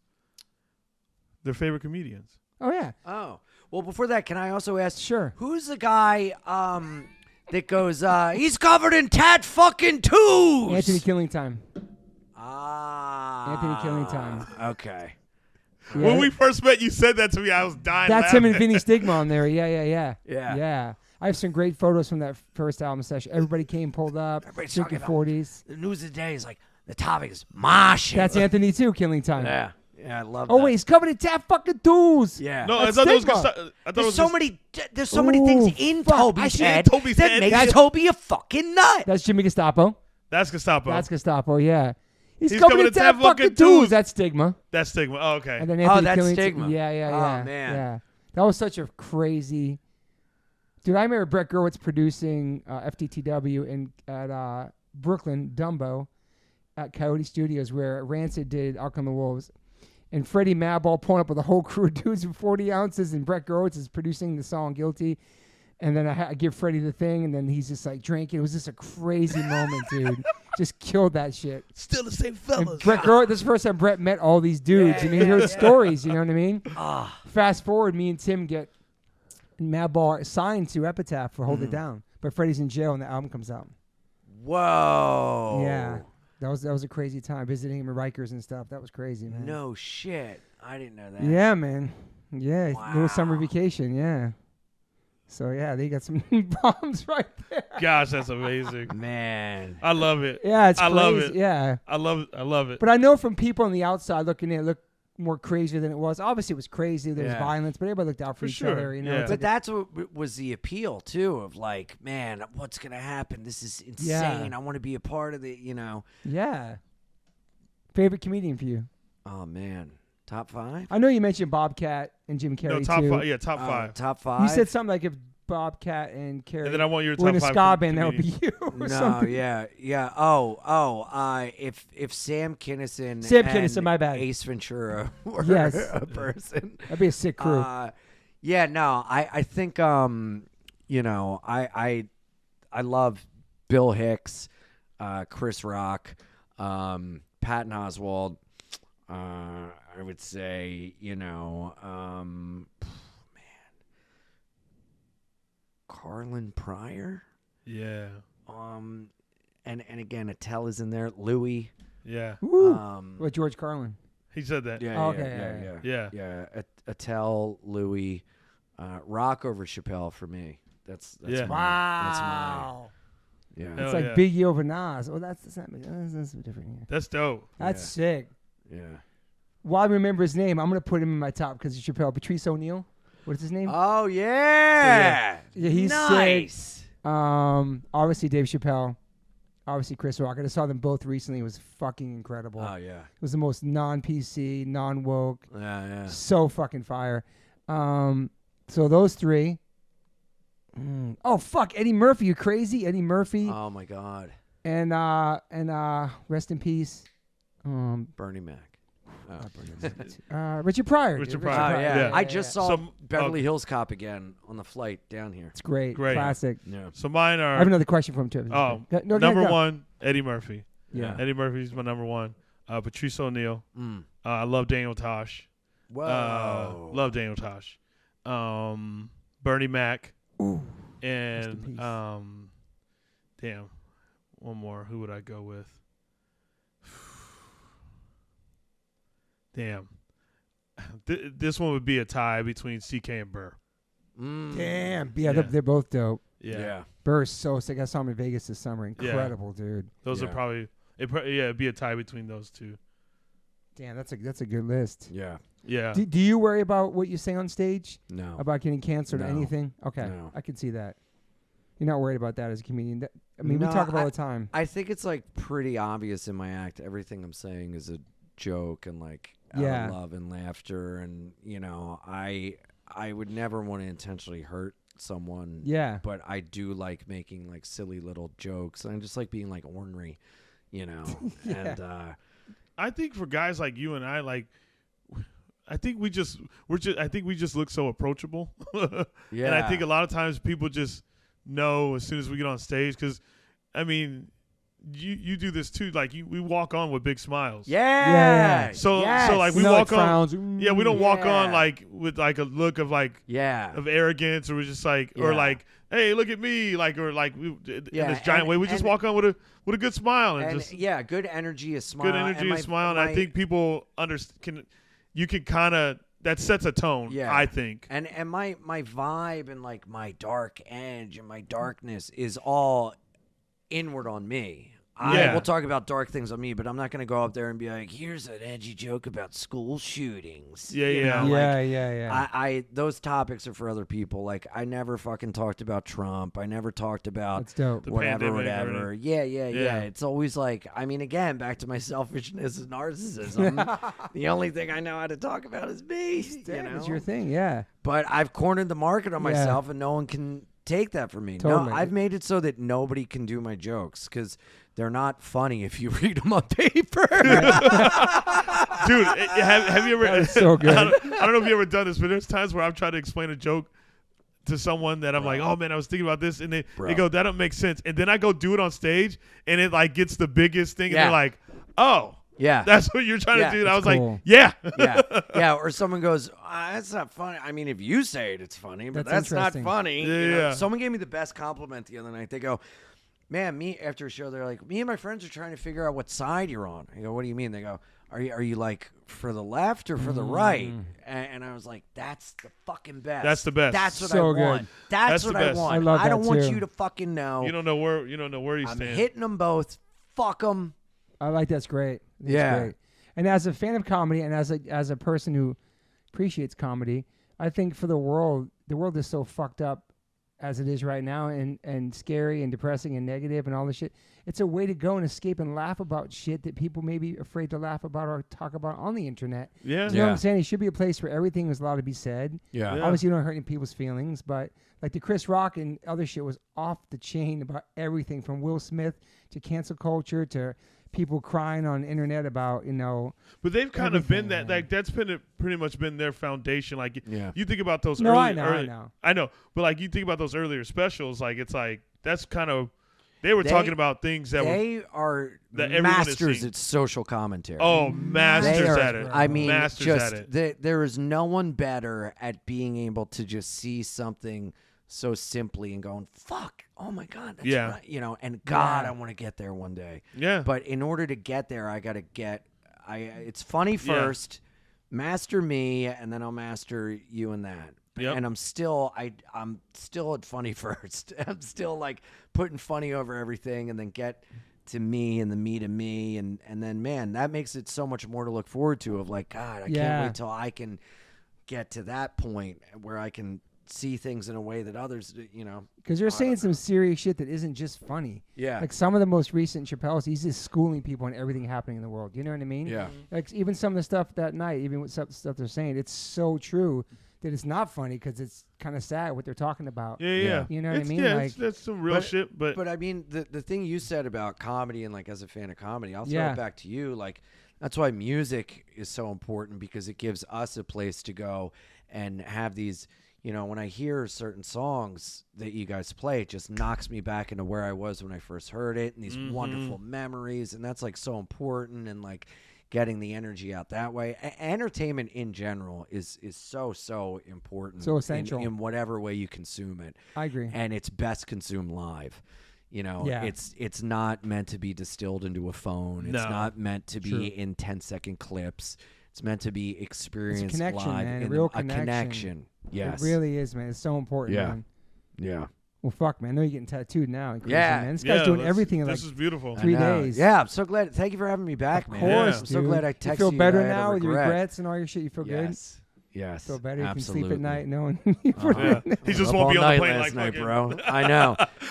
He's No, like, I'm glad we could do it, though. I'm glad Yeah. we could do it. Thank you, man. No, this Of course, is great. man. Yeah. I'm looking forward to seeing you perform someday and all that. Absolutely. We're gonna hang when you guys are in New York. Yep. Yeah, dude. And I'll see you at fucking the festival I bought know. tickets for that That backdoored shit you looks sick. into. Judges on there. I saw the whole that line. Yeah, was cool. Jordan's That's not the coming. fuck That up. ticket's yours. Let's Oh, do there it. you go. I know. You- That's you what I'm go- saying. I'm backing you up. Yeah. You going for all 3 days? It's not 3 days. Oh, It's 2 days. It's just 2 okay. days. I'll look at Furnace Fest. My bad. Yeah. Yeah. Yeah. There's so many fucking Furnace Fest shows. is, I know, so many shows. Mm-hmm. You should come up and sing a song with us someday. Oh my God. Are you serious? Yeah, I'm dead serious. I will fucking do that. That'd be pretty. I'll sing goddamn- Freddie's part, Cocaine Heartbeat. Yes. dude. Wait, What? you sing, I don't you want sing him to- Freddie's part? Yeah, You know who sings Freddie's part? Freddie Madball and you, I'm just kidding. dude. If you No, did that it'd be dope. at It'd a be New dope. York show, Oh my God. I'd be honored. That'd be Come on, fucking man. amazing. Dude, and also you singing on Mad Peaceful is fucking amazing. thank you. Ah, man. I yeah. fucking I was jamming out to that in my hotel. Oh, room the hell other yeah, day. Dude, yeah. nothing Yeah. more than I'd love to see him come sing Freddie's part in New York. Let's That- fucking oh. do it. Oh, dude. You start practicing now. Get it in It's the writing that it's timing. okay with no, Fred. no, dude, right now. He doesn't even live in New York, so like, Yeah. dude, Yeah. the show in September, you're singing Freddie's part. Oh my God. Still oh the my same God. This is a fact. This is on record. This is everything. You look at him. But and then you just follow the timing. Yeah. Because some people fuck it up, man. Bro. Yeah. He don't fuck it up. No. I got you. Some people fucked it up, but I know you won't. I got you. This is 100% happening. And Chappelle's going to be there too. Yeah. Oh my God. He's going to let you rock that mic for that Rock song. that mic. As long as going I can rock down. a different song. Yeah, whatever you want. But you're doing Guilty, Freddie Madball. Just sitting on the podcast, Ian is going to do it. Oh gonna my be so God. sick. I'm so glad this You- isn't on what video about because the you're gonna cane? see me You cry. can have the cane. You have the cane too. Then now, that's even harder, dude. Come on, the fucking know, cane. come Start out the swinging fucking that cane. motherfucker. Oh my God. What are we Like swinging the cane fucking- at yeah. people? Still the same No, fellas. Ian, it's going down. Swear to God. Oh, dude. On edge, on a friendship. It's going down. Unreal. Wait, he swears on edge, dude. Yo. On rap. edge, bro. He's like, yo, he's getting. I can see a little emotion going on. It's like a real deal. Yeah, dude. We still have the cane until by September. I hope not. I hope not. But I'll Nah, bring it out dude, of you're looking retirement. great. He's looking healthy, ladies. He's looking like Thank fucking you, trim bro. and I know, fucking, yeah, you look so trim, dude. I'm fucking doing it, dropping the mic and fucking crowd killing and stage diving and fucking losing my. I'll wear my contacts that night. You could do a flip No out. glasses. Yeah, you gotta. There's this video of Toby, 91, where Oh, I after you do a flip in the crowd. Then Freddie does a Dur- flip too. yeah, during, at CB's. no. I'm Oh, talking same about during GB set. It was 91 live in 91. Oh, I did a flip across the crowd. It's crazy. Oh, my dude. God. Oh my God, it's a like cartwheel crazy. almost. It's during Gorilla Oh, that's Biscuit awesome. set 1991. Toby, was it at the Ritz? At the Ritz, yeah, it's And classic. Toby's Wow. just flipping across this crowd. It's insane. September 8th, Monarch in Brooklyn. That's H- right H- near H- my apartment. H2O Gorilla Biscuits. You Come guys see gotta come Ian and do my singing Guilty by podcast. Association. This is Yeah. going fucking It's down. going down. It's going Bro, I am fucking in there like What swimwear. if he starts working out now? He gets all Yeah. jacked and You shit. know what? for You know the what, part? Ian? You Oh know what, yeah, Ian? I'm wearing a wife beater. Have to. Oh, you have to. Oh yeah, without a doubt. Some shorts. to. and I'm fucking- gonna fucking Rikers Island workout like you wouldn't fucking believe, dog. Hey, Ian, let's start today. Hey. Yay! All right, thanks for listening, everybody. God! This was epic, dude. This was Joe epic. Vasion, the guy who produced the podcast, he loves you, and he knew that this was gonna be a great episode. Oh no way! Oh, So I'm gonna cool. tell Joe Yeah, from Queens yeah. he's gonna be stoked. Thanks. That's great. Yeah, he was telling me about you, and I was like, I know about him through Chappelle. So Yeah. Oh, that's awesome. and he told me about Chappelle. So Yeah. I awesome. love that. We're all Thanks, connected. man. All connected. Yeah. All right, we're signing off now. 3-hour podcast. Fuck it. Sick. I always ask my guests if they have any regrets. I personally don't have any regrets. Even when it comes to my tattoos, I have the silliest tattoos. Even my ET on my leg, it's still a childhood memory for me, and I love it. I've had tattoos on top of tattoos strictly because I wanted more tattoos. I started getting tattoos when I was 18. I'm 52 now, and I can't stop. I've had laser treatment before on something on my arm. It's 4 tattoos on top of each other. And that experience at that place was pretty fast. It was pretty cold. It was in and out, swipe the credit card. Don't really tell me much. Didn't give me much details or anything was going to happen. So I never went back. So as of most recently, I'm so lucky enough to have had 2 sessions at Removery Tattoo Removal. My tattoo on my arm that looks like a big black blob is now super light. I've had 2 sessions. I have a long road ahead of me. None of this stuff happens overnight. You cannot take a tattoo up in one sitting. You have to be patient, and it's painful. They ice you up. It's super fast. To me, it felt like a bunch of rubber bands. But what's more painful than that is looking at something on your body that you think you're stuck with for the rest of your life. That sucks. But now for me, I'm really happy I started this journey. I'm slowly going to get this tattoo removed. I never thought in a million years I have any kind of real estate on my arm. I don't even know what I want, but it's exciting. I'm so honored to announce that One Life One Chance Podcast is now with Removery. I have a code. Use TobyH20 and get $100 off your first session. Call 866-934-4570 or go to removery.com. One of the most experienced tattoo removal companies in the world. Over 600,000 removal treatments done. 100 locations. U.S., Canada, and Australia. State-of-the-art peak-away laser technology. Cryo-technology to reduce any discomfort. This is so exciting for me because all I do in these podcasts is talk about tattoos. From day one, if you've been listening to this podcast, talk about tattoos, talk about getting removed, talk about getting covered up. So this is such a perfect fit for me. Once again, go to removery.com or call 866-934-4570. Use my code TobyH20 and get $100 off. These guys are located everywhere. Try it out. Yo, people always ask me what kind of frames I'm rocking. I've been rocking Caddis for a couple years. They make amazing progressive readers, which I wear. Also, they make sunglass readers, anti-glare, anti-smudge coating, anti-scratch, and anti-aging. That's why I look mad young when I wear them. I'm just kidding. But they make amazing frames. Caddis, so stoked to have you guys part of the podcast. You can go to caddislife.com/Toby10 and get $10 off your first purchase. Stoked. Thank you, Caddis. Welcome to the fam. Yo, Liquid Death, thank you so much for hydrating all my guests, taking care of me and my family and my friends. Love your water, love your brand, love what you stand for, love what you give back to the community. If you want to learn more about Liquid Death and how it started, listen to episode 115 with the co-founder, owner, and creator of Liquid Death, Mike Cesario. Just a punk rock skateboarding kid from Delaware with a dream. It's an incredible story, incredible journey. They have now blessed me with my own code. So if you go liquiddeath.com/Toby, you get free shipping on any items you order from liquiddeath.com. Thank you so much, Liquid Death. Death to plastic, murder your thirst. Stay hydrated. You know H2O saves lives.